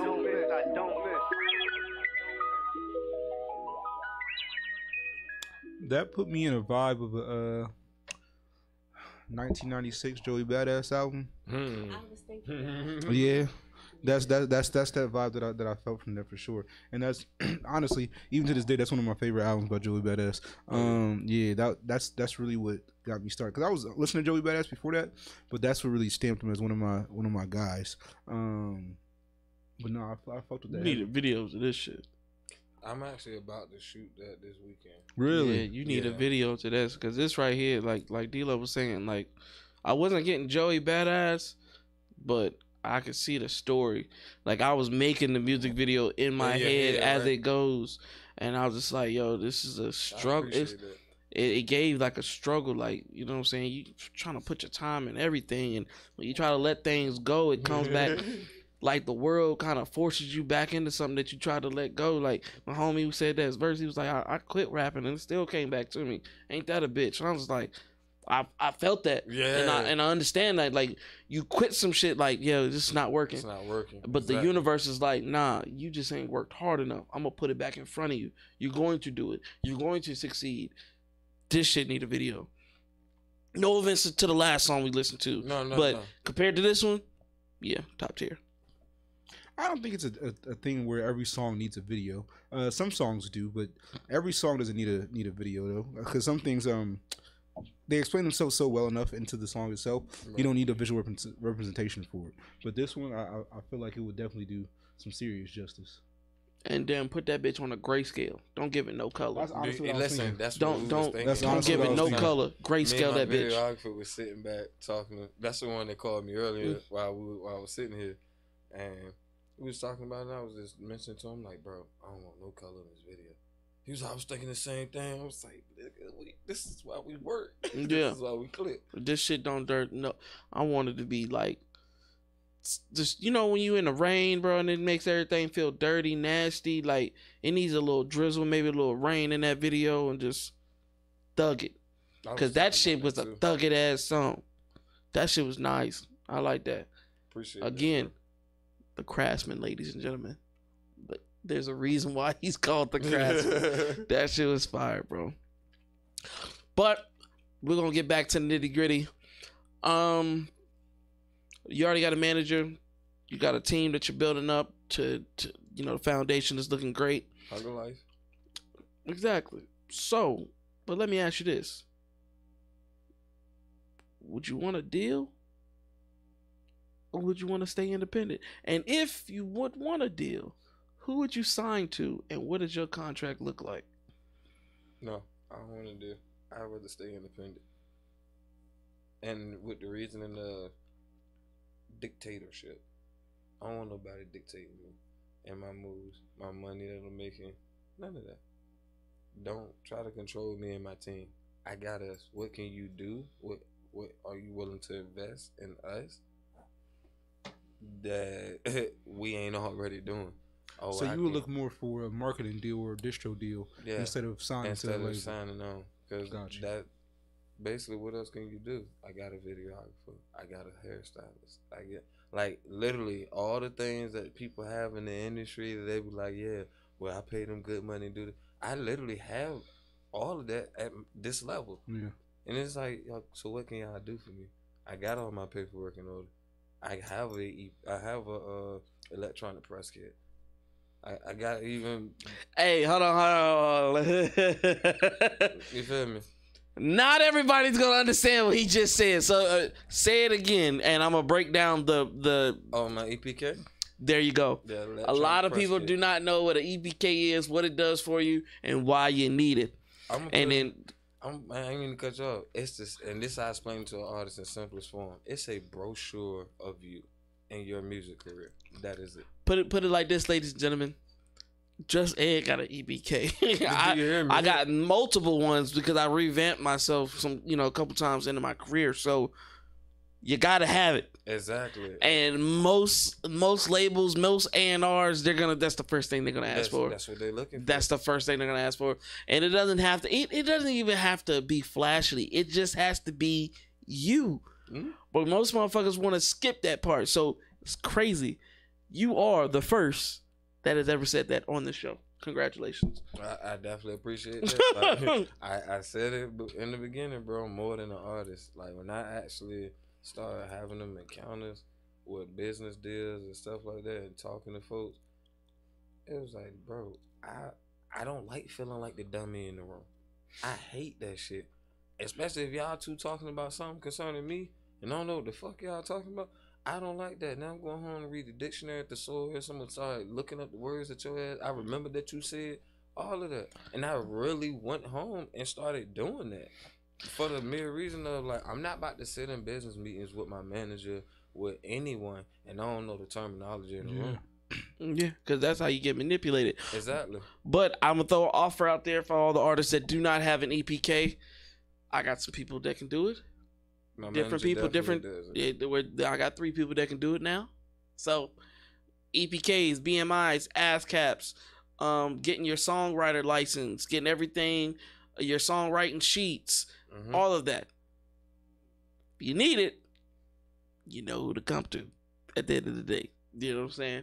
I'm not saying I'm personally going to do it. I just know people that do this for artists that can get you on Google. People can type your name up and they can give you all your sites and your EPKs and all that. No Limit is a hub, connectivity hub. So we put out our feelers for people that we know because we're just networking. I don't even people just naturally gravitate towards us. You know what I'm saying? Because it's just organic good energy that we bring out, you know. And like you said, when you have vibes like that, people just naturally want to help or give you information or help you out, do things like that. So we have no problem anybody who wants to further their craft, take it more seriously, and putting out, oh, hey Steph, this dude right here needs this done, he needs this done. Oh, we got people with venues, hey, we need this done. He trying to set up a showcase, like we're trying to, and I got somebody special, like we got a venue coming. That I think. Oh well, he was about to say it. Go ahead. No. I was gonna say we got a venue coming soon that we're about to do up because by the end of spring, and I'm announcing it now. We want to do our first No Limit spelling bee. So we're gonna do this in a venue and we're gonna really have it done. Adult spelling bee only because let's really put that pen to paper or let's put that memory to test to see who really know them words like they said they do. Because it's when you're in school doing it every day, it's a lot easier to do this. But when you live your day-to-day life, sometimes that should be beating your ass. Like, how the fuck do you spell memorize again? Like, what's reluctancy? Like, so listen, we just really want to tell me y'all ain't had this moment where you forgot to spell the, is, way. Didn't I tell you before we started? I got a list. I'm dyslexic as fuck. I'm shit. Like, if I'm counting, sometimes I'll be like, 4 to 3, instead of saying 3 to 4, like, I'm fucked up. Like, I have to speak slowly. If I don't, I'm slurring shit. I know y'all hear it in the mic. You hear it. Sometimes I say rabbit. Sometimes I say wabbit. It's just how it goes. You know what I'm saying? It's just how it goes. But with that spelling bee, it's something that's supposed to be a fun event that we're planning for all artists, especially if you've been on the show. Definitely want to test y'all's knowledge.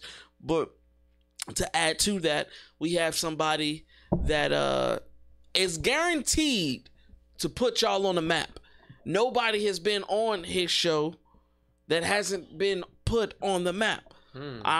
If y'all can fill in the dots, y'all can fill in the dots. I'm not gonna say no more, but it's definitely coming. We got the works on Limelight. Shout out to them. We're planning an event with them as well. If you need artist development, artist boot camp. Now, before you say yes to that, understand she gonna put you through the motherfucking ringer. She's made me cry. I'm a grown ass man. Cause it's a lot in being an artist, man. You gotta.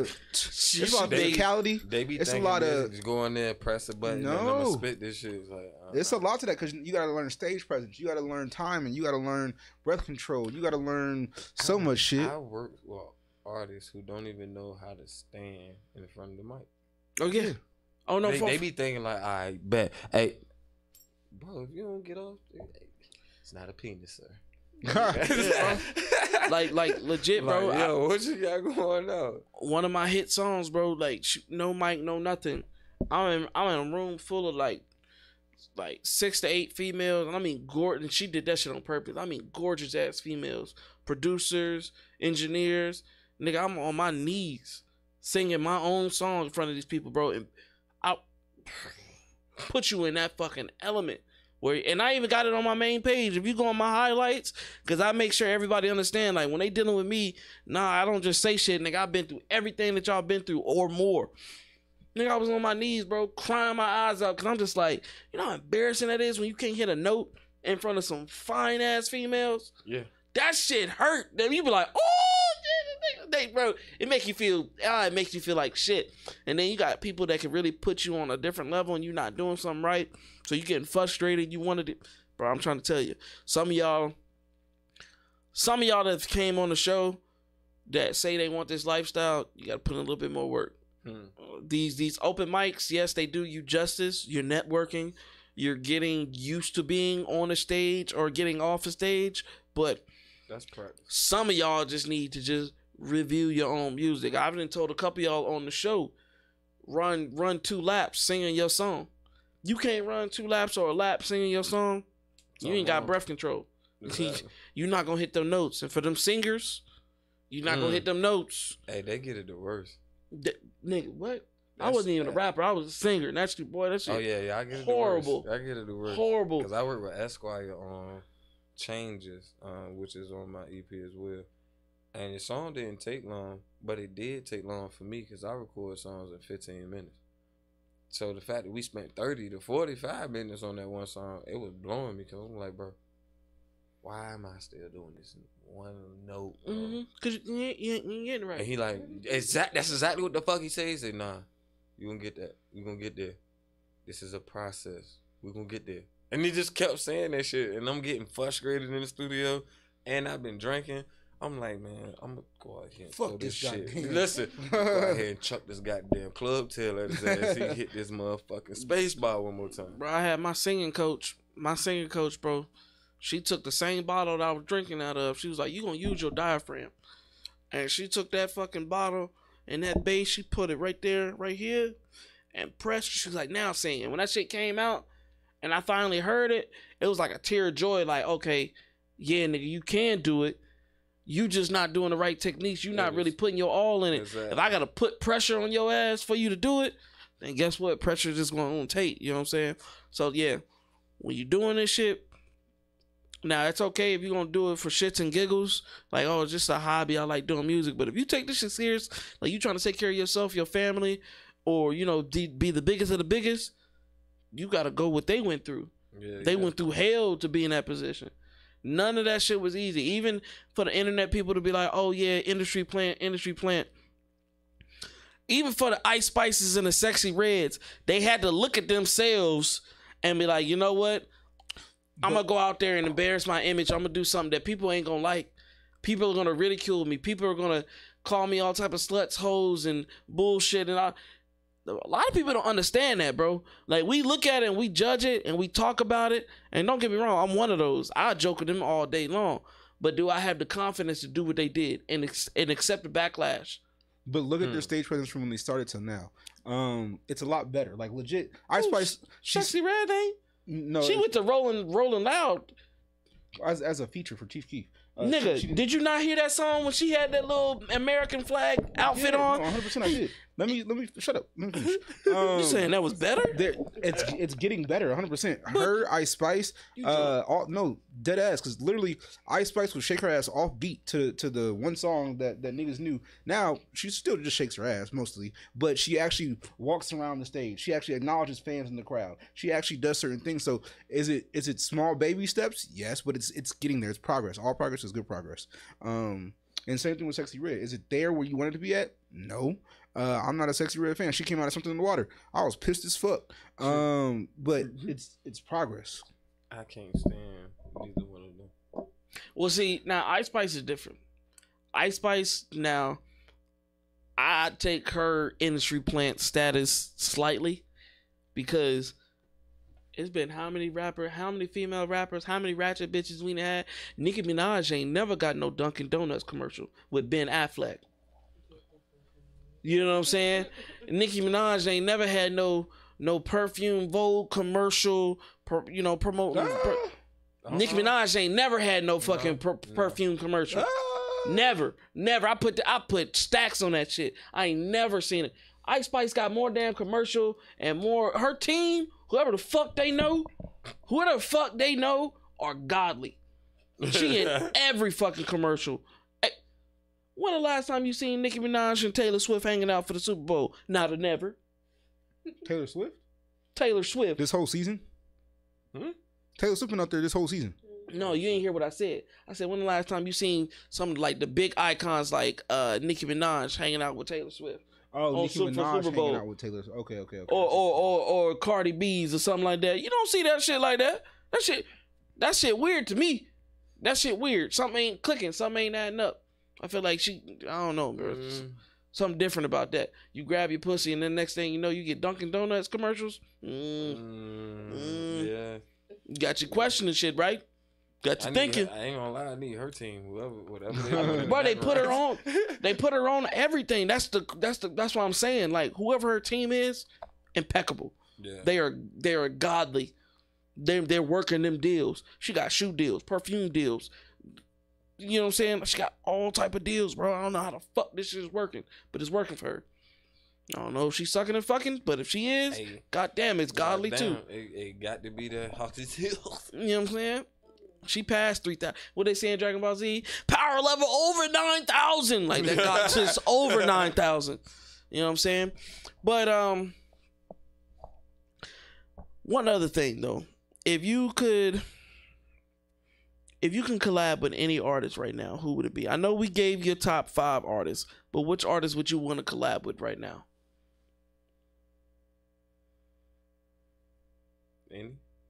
Any artist?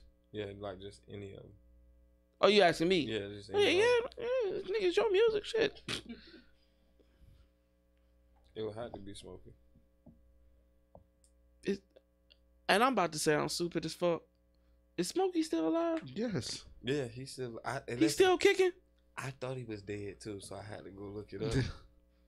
Because I was going to cry. There was a lot of celebrities dying around this time. No, I thought he died in that Temptations movie. I had to make sure he ain't clock out. What? I thought he was done. He was old in that movie, and that movie came out in the 90s. Hey, listen. You know what I'm saying? I thought that nigga was dead. We on the same page because I had to go check one year. It was like, yeah, I had to look up and see if Quincy was still here. Quincy Jones still here too. Yeah. I didn't know that. Shit, I thought he died with Ray.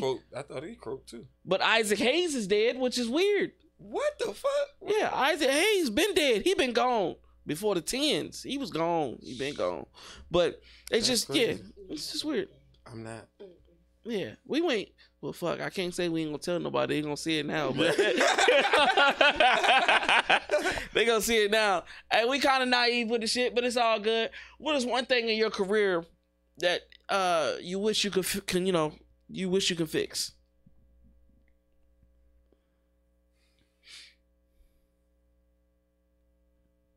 The marketing. Why marketing? Because I don't care what artists say, them numbers do matter. And the more numbers I make, the more money I make. Because it's just like, I'm on the fence when it comes to numbers. Like my numbers, the numbers I look at are different from other people. Like I feel like say I put out a reel right now. We're sitting at 606, and a lot of people looking at it like that, like, oh, you at 606? That's it? You know, I think I just started this page a year ago, so eat a dick. Right. You know what I'm saying? From scratch, no family, no nothing, like just grind time. You know what I'm saying? But I see if my reels hit 606, okay, cool. Look, at the end of the day, at least I know my followers are watching. Right. You know what I'm saying? If I hit below that, then I'm wondering, I'm tweaking on shit. Sometimes I feel like artists get number crazy because even if you do get those big numbers on most of these platforms, those big numbers are still minuscule dollars. You know what I'm saying? They're not really something that I would want to focus on. Like, yeah, on the internet, yeah, you big dog, nigga, you got 1 million views, you got 10K views, you got 100K views, 50K views, you top dog. But unless that shit is going $1 a view or 50 cents a view or some shit like that, you're really not doing shit. Like I look at the number game, like it's just like how people watching. Then I'm gonna go to my analytics. Where they watching? Who's watching? Are they male or female? What age? What part of the city? How long did they watch? When did they cut off at? Mm-hmm. That's the only thing I use numbers for. Is how to perfect my videos to go better. than where they were yesterday. You know what I'm saying? But as an artist, I wouldn't pay attention to numbers because you can have the lowest numbers ever, but you could be the hottest nigga in your city, and your show price could be 50,000. You making what most niggas make a year. Boss Man D-Lo, the dude who made Get In With Me, his tickets are $100 a ticket. That's crazy. So $100. You know what I'm saying? So it's just like he didn't already got exposed twice. You know what I'm saying? I mean, they weren't for no good reasons either. The one bitch said he had a small Johnson, but that's on him. Okay. But when niggas respond, but I got money though, you just proved their point. Damn. You just proved their point. You never said no. No, you never say that. But yeah, numbers to me, I really don't really look at anymore. I in the beginning I did, but numbers right now, and because they could be influenced by so many things. Like if I pay $100, that one video that only got 10 views, now I got 10,000. Am I still proud about that because I had to pay for it? You know what I'm saying? That's part of marketing, though. See, but it is part of marketing, but you got to understand, like when you do music. See, we're gonna get you in the booth so you can do a song. So you understand. It's different when it's organic. It's different. It feels better. Yeah. Like if I got 600 people that really fuck with me every time I post, they in there, they looking, they watching. Nigga, if I put 600 people in this building, it's packed. Right. Nigga, we got people outside the door waiting. You know what I'm saying? I don't need 1 million. Like it would look nice, but some of those millions they hating, they watching just to hate. Some of those thousands are just plotting on my downfall. I don't want that shit. I want genuine people. It's like Eazy-E said, they bought them shit. They bought that. That's how I'm about to say that. They bought that shit. I don't care. They watch that shit, so I don't care. They can do what the fuck they want with it. My what I mean by looking at my like numbers or whatnot is more so when I drop my EP, Moment in Time, I dropped it what month we in? March? Yeah. March? Alright, cool. I dropped it last month. At least I ain't the only one. You don't know your month either. And listen, I be so high, I'll still be saying 23 sometimes. Honestly. So I put it out in February. I will be paying attention to the numbers on this EP by like June, just to see like, all right, it's been out for some time. Do I keep focusing on this? Do I drop something else? Let's see how many videos have I dropped since then. I'm looking at those in a progressive state, not more so of like trying to, I gotta raise these numbers up right now and get this money flowing. I already know in the long run that bread gonna come. I ain't worried about that. I'm looking at, am I progressing with how I'm marketing? Mm-hmm. Do I need to change the way I'm marketing my music? Do I need to look at a different marketing strategy to utilize? And again, it's not for only just to, raise them numbers up, but it's in a more generic and organic way, like you saying. Like, I feel good going around Norfolk, and people be like, "Hey, J2, yeah, she got her ass. Hey, that's my shit, bro. All right, I'll let you." That shit make me feel good, and cause I just be like, damn, like people really watching. You know what I'm saying? Like, I must be doing something right. I'm marketing in the right way. I'm promoting in the right way. Cause I go through the neighborhood and just put all my flyers on people's cars, and I had my sons doing it. Your damn skipper, you better have them doing it. You feel me? But it took my whole EP from like 50-something views to 100. You know the crazy thing about what you just said, having your son and bike, and you said 8. So I look at that like you got workers, not even workers, bro. Because if you can get the youth, it's a done deal. Like, bro, they performed with me before. My daughter, bro. I bought my daughter a fucking cicada tortoise, right? Mm. And I was just like, yeah, I know. Your face is like, what the fuck? A cicada tortoise. They live up to 100 to 150 years, depending. You know what I'm saying? I've noticed that when she would watch YouTube videos, she would watch that same YouTube video 4 or 5 times every day. And it would blow my mind. And then I would go to the page that they're watching, and they're sitting at 2.1 million subscribers, 3.5 million subscribers. And I looked at it and I was just like, damn, I'm kind of in the wrong game I'm trying to push my shit, and I'm sitting at 85 subscribers, and all these motherfuckers is doing is opening up toys, playing with animals and shit, and they hitting subscribers. So I was like, let me test that theory. So I saved my money up, make sure I get it, and I made it. I was like, this is gonna be one of your Christmas presents, but the whole time, niggas, meal ticket, right? Bought her the salt Carter and everything like that. Started her YouTube. Her YouTube channel is sitting at 750. Our YouTube channel's been up for a year. We still got low numbers. Hers has only been out for about 4 weeks. 750. And she only has 6 videos up. You know what I'm saying? It's one of those things where the youth, if you can get they at, it's a wrap. It's gonna take it. It's gonna take it far. See, and that's why I know you're about to say something. No. That's why I always have my sons in my video. If they ain't my sons, I got teenagers in my videos. Cause a lot of, like, when you go through my music, a lot of it is not rah-rah.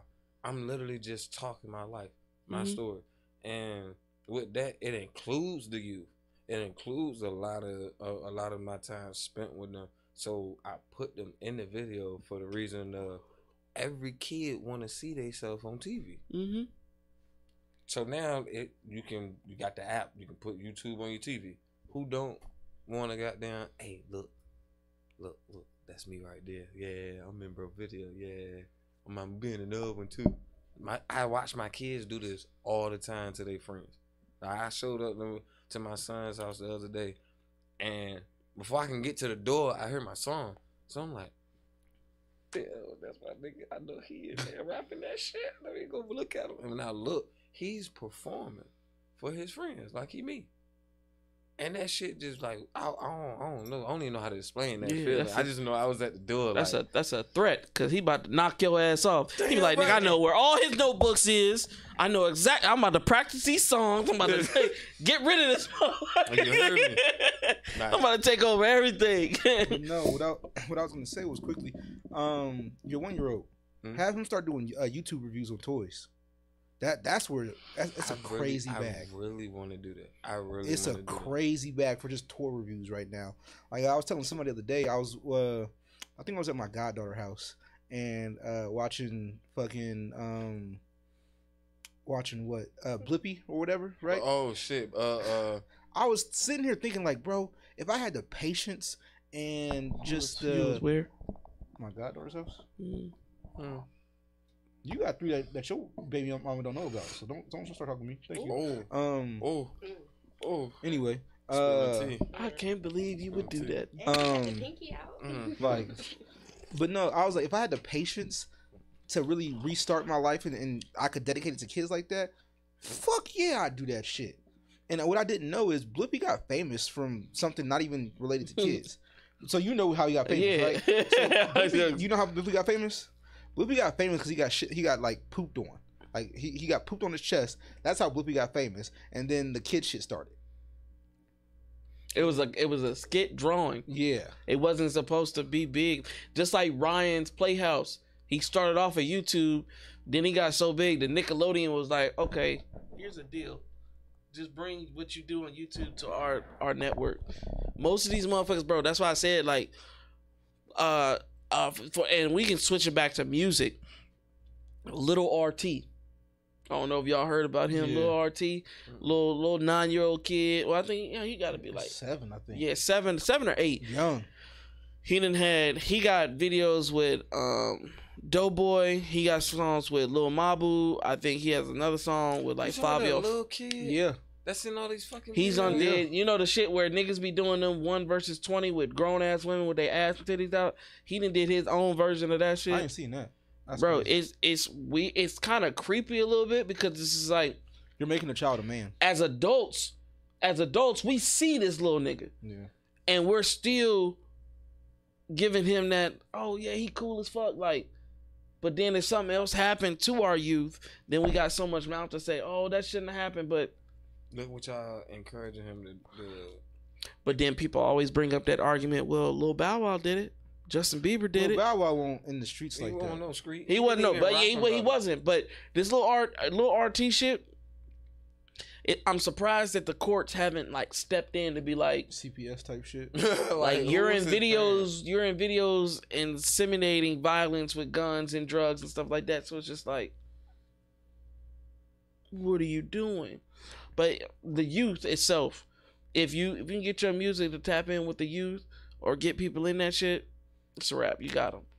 I mean, hell, we were youths listening to grown ass people. Mm-hmm. You know what I'm saying? At the end of the day, when we look at the greats, like you said, Smokey, Lil Wayne, they were adults when we were listening to them as kids. They were fully grown, and they caught our attention. Now that's why we tell everybody, yeah, they the GOAT, they the truth, they this, because we done grew up with these motherfuckers. Now they in their 40s and 50s, about to lead their next life, and we still saying, yeah, they the truth, man. At 9 years old, they put out this shit and it. Fuck the older class. The older class ain't gonna spend no money like that. You get the youths, mommy, I gotta have J2.ThaCraftsman's album. Mommy, J2.ThaCraftsman just put out a shirt. J2.ThaCraftsman got a hat, some shoes. He got a watch. It's a fucking rap. Cause how many times as a parent, your kid just say that shit and we just, here, take it. Shut up, please. Here, take it. It's $120. Fuck it. Just take it. Roblox got so much of my money. If I found a creator, I'll whoop his ass or her ass. I put that on everything I love. I'll beat the shit out of him. Like, yeah, I'm the owner of Roblox. Got to see me, bro. You finna get an ass whooping, boy. Like, you know what I'm saying? But yeah, you grab the youth and anything you do, you're golden. You got it. I think we got one more song, though, don't we? Shit, yes, we do. What we got? Dream? We did Dream. We did talk to Scroll Down. Tell me how. No Time.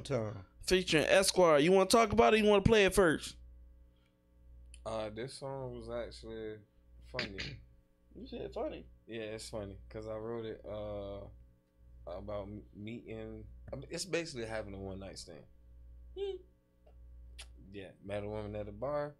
Didn't sleep with her that night. I slept with her like 2 weeks later, and then she ghosted me.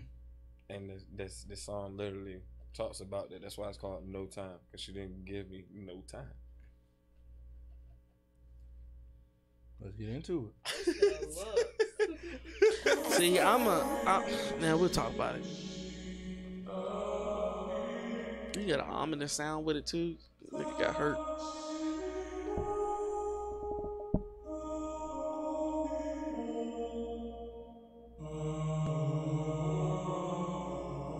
You sure this is on?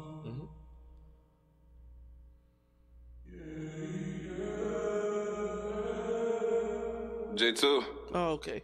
But you had monks praying. Shit. Yeah. That's different. Andre. Hey. Fuck you wanna do? Crafts. I seen a little bad John on my peripheral. Turn. It was such a view. I ain't really trying to sweat you, but you beautiful. Trying to know about the end of you. No painted portrait, this is visual. From that one night, I remember you. Smile so plentiful. I replenish you. Let you know that I'm into you. I see you on some. Come get you a taste. Blow you away. Aim in the spray. Yeah. You see I'm on one. Roll up a J. Take that to the face. Sit back and embrace. Yeah. Tell me you want some. And I'm on the way. I won't hesitate. Let me demonstrate. It's a 2 for 1. And girl, I'm a shake. Right dick in the face. You know I'm coming, baby. Nose on the plate. Roll me, Miss Stallion. We French kiss, Italian. Her head ring, no Saturn. Her wish granted, Aladdin. Explore that juicy fruit. I love the way that body move. Her look good, ain't an obstacle. And them second lips say tropical. Goddamn. I don't think I can hold no more. Yeah, we been trying to take things slow. Yeah, only took one touch, then mo. You arch, I aim, then blow. Putting on my favorite show. Giving so scrolls, best mode. No red, hot, yellow, let's go. Hey, I see you on some. Come get you a taste. Blow you away. Aim in the spray. Yeah. You see I'm on one. Roll up a J. Take that to the face. Sit back and embrace. Yeah. Tell me you want some. And I'm on the way. I won't hesitate. Let me demonstrate. It's a 2 for 1. And girl, I'm a shake. knows how to play. You say dick in her face? That's why she ain't called back. Shit. I was like, You forced that shit. Said ride dick in the face. oh. That's why I let it off with it's a 2-for-1. Ride dick in the face.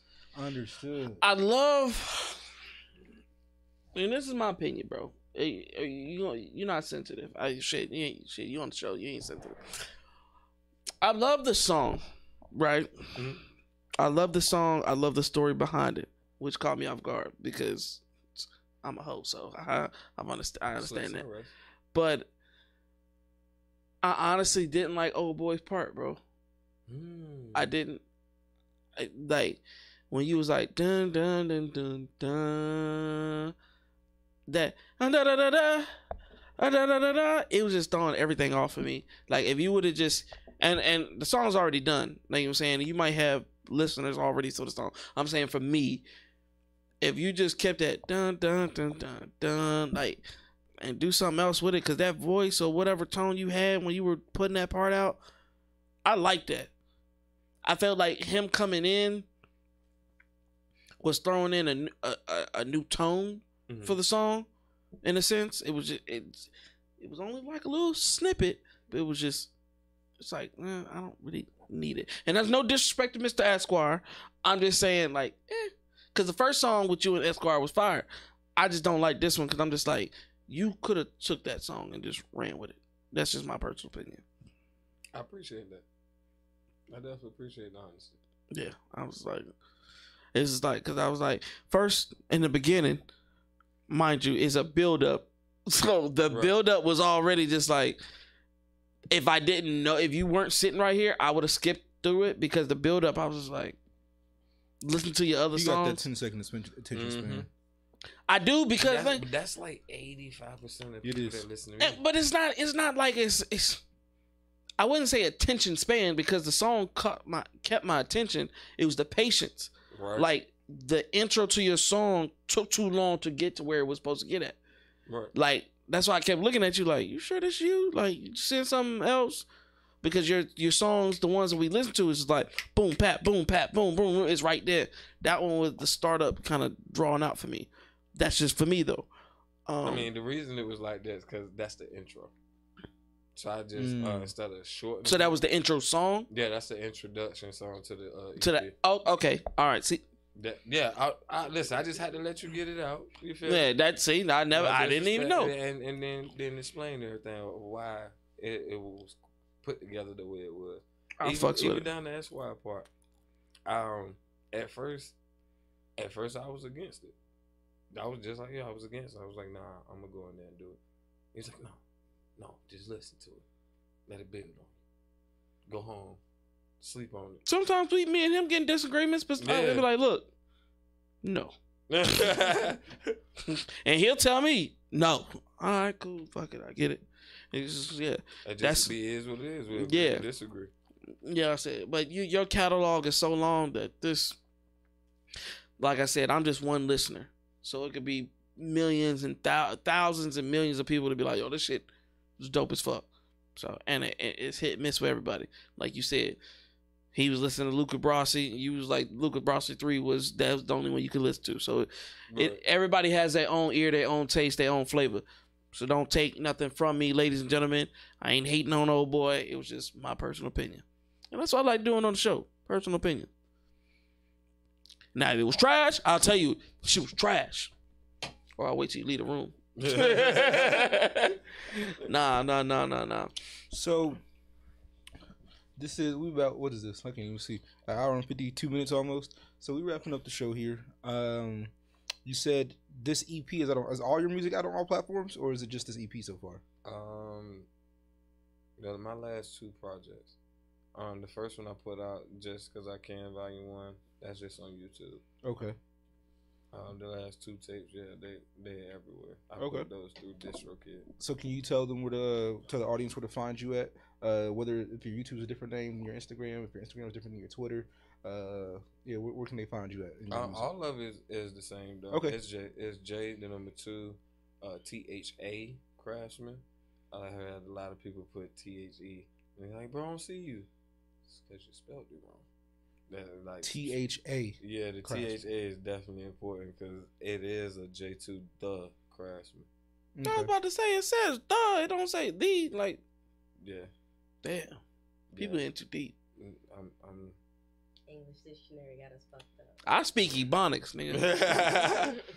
You know what I'm saying? But it's all the same. My IG is J2_ThaCraftsman. My Facebook is the only thing that's different. That's my actual government name, which is Jimmy Outlaw. So hold on, that's your government? Yep, Jimmy Lee Outlaw Jr. Y'all was some criminals from the western side. Outlaw, really? That's I only know one other outlaw, and that's crazy because I was in the Navy with him.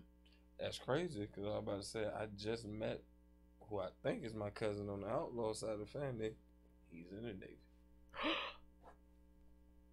That's crazy. that's crazy. Like, that's crazy as hell. So unfortunately for the fans, because we used to go live. We're not going live right now. They won't be able to see you tonight at House of Bertha. Do you have some more shows coming up though? At this very moment, nah. Okay. So what's next for J2 then? Building my own actual podcast and looking for shows outside of the state. So what I just heard is we about to be on another podcast soon. Is it? That's basically what I heard. Okay, we're just making sure. He didn't say it just though. Making sure. No, that's what I heard. No, you getting in. Okay. We're just making sure. So building your own podcast. You're gonna be at House of Bertha tonight. Do you know what you're performing tonight? Life. Okay. Oh, he's trying that diss track. He's trying to come at y'all heads tonight. And I'm sorry, bro. And earlier in my earlier statement, I said I understood, which I do. I hear the lyrics. I hear the wordplay. I get it. It's just that's some shit that I would play in a car, and I just be like, yeah. Whole time somebody saying, "Like you talking about my fucking cousin?" I'm like, it's catchy, bitch. like sorry. Damn. No. Okay. Well, shit, Ed. Anything? Nah, man. I honestly, like I said again, and I'm gonna say it again on the show. Do apologize. We were supposed to have him Sunday. That's my fault, y'all.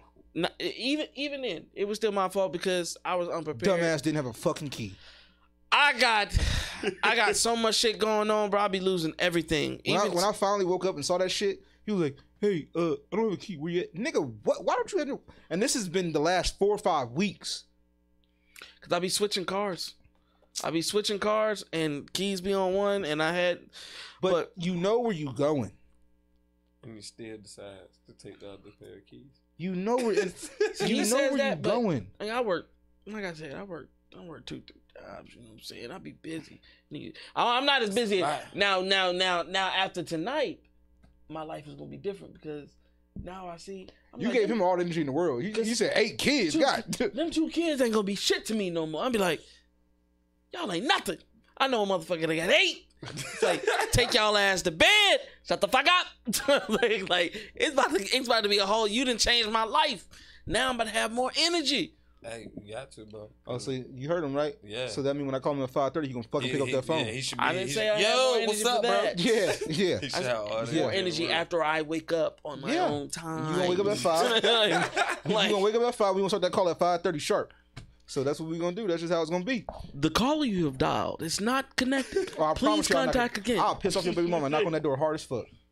And deal with the dragon. What they saying, Shrek? Hey, what Martin do to Pam? Get out my goddamn face. Oh, okay. Like, all right. Stop playing with me. Give you a quick rundown, right? So when I get up, first thing I do is clean up. And the reason I clean up is because I already know their ass gonna fuck it up. So I want to get the first look of what the house looks like. You got to take pictures before the day start? In my brain, yes I do. That's fucked up. Because I got to feel good about it. I got to feel good that at least I know I cleaned it. Nah. I know I got up and the house looked like it's a new house. And I know as soon as one of them go, damn. No, see, the first thing I'm fucked. taking the bathroom about 45 minutes to an hour. You're still that fucked up? That's no, it's not about being fucked up. It's about, no, I'm about to say, because I literally, I'm skinny, bro.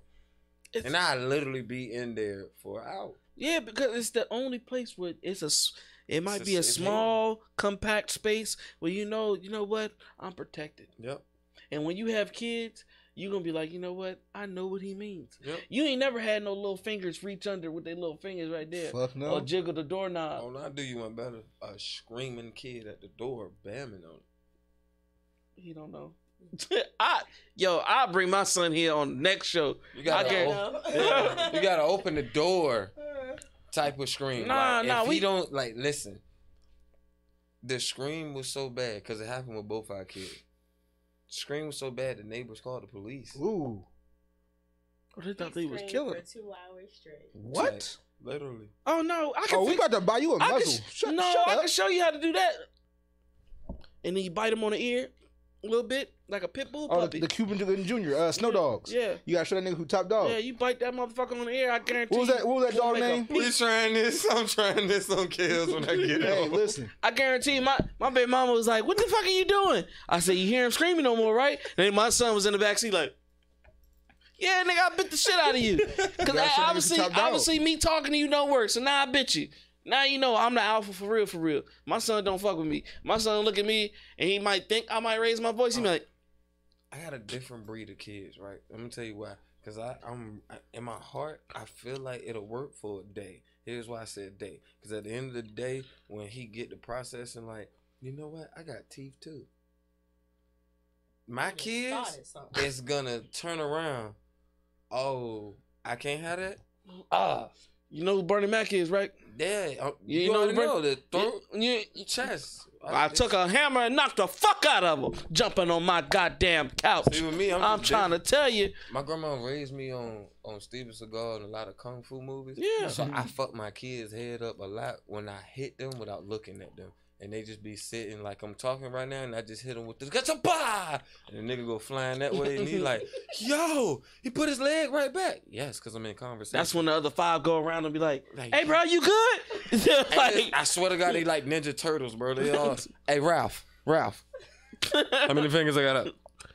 Can you see me? You can't? Damn, Dad killed me. He found me. So who's number 5 now? Nah, I'm next in line. This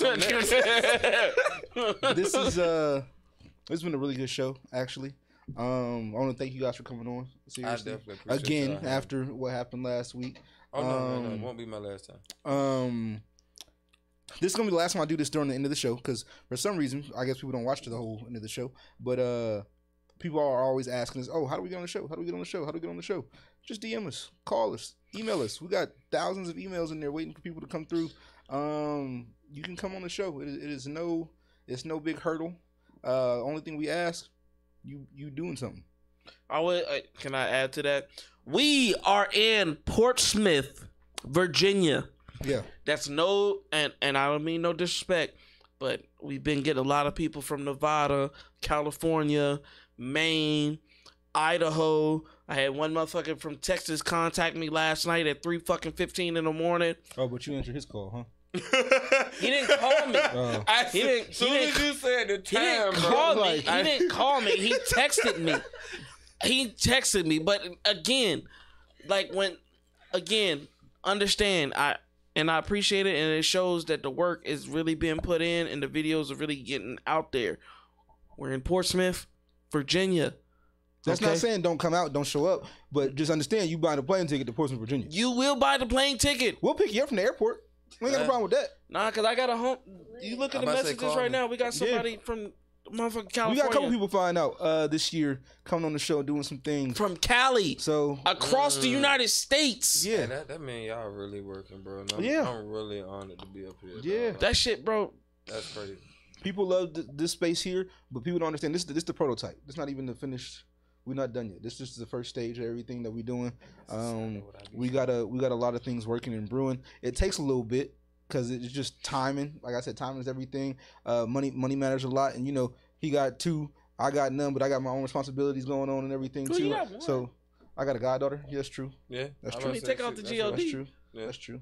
That's why you can't even spell. You gonna be the first one. I said take out the G-O-D. You said GLD. No, I said G-O-D. It's a list. You gonna be the first one out. He gonna be the first one out the spelling bee. That's why I told him, like, you gotta be. But you didn't take them. Yeah. You didn't tell them the speculations. Like in that spelling bee, if you get 3 shots, No, you don't. You fuck. If you I got a thought we list, talked about if this. you got a list, get the fuck out. No, I thought you said they get 3 shots to fuck up, and then they got to take a shot. Nah, no, 3 shots is the entry because we were trying to debate on if we're doing a drunk spelling bee or just a sober one, right? Gotta be drunk. You feel me? Because if niggas really about that shit, let's really Then see. you gonna know. Let's really see. Cause I'm gonna be lost. Spell hydrogen right now. Huh? 3 shots in. Damn. Hey, listen, 3 shots in, and you tell me spell hydrogen. I didn't. I can spell it. I mean, I can spell it. I was spell just thinking hydrogen. to myself, like, yo, if I'm drinking, hell spell no. astrophysics. Huh? Oh no, I ain't doing Oh, that. that's easy. Just separate astro and physics. Spell it right now. ASTROPHYSICS.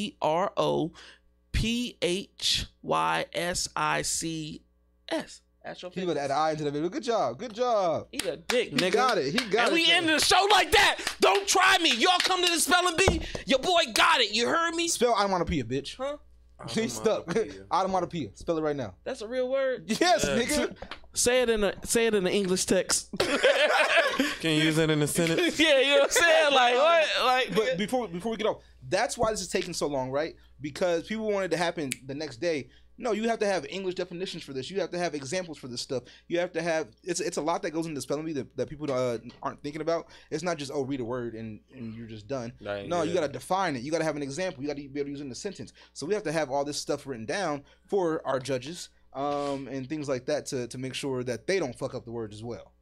Yeah. So it does take a little bit. That's why we said end of spring, beginning of summer is when we're planning to do. when this. it's hot outside, motherfuckers want to get drunk. Yeah, and have some fun. We just want to bring fun back to the community, right? Because niggas are just too hard out here for whatever reason. Everybody got to be hard all the time. Nah, bro. Let's just kick it. Let's have some fun. Let's have some laughs. You fuck up a word, so what? Everybody gonna laugh. You gonna laugh too, because it's like, damn, I knew that fucking word too, and whatever. So, we would again thank you for coming out. Guys, this has been No Limit Podcast, and we're going to catch y'all, what's today, Wednesday? Sunday! We'll catch y'all Sunday. Yeah, till next time. Peace, love. So, we might get sued for that one. Yep.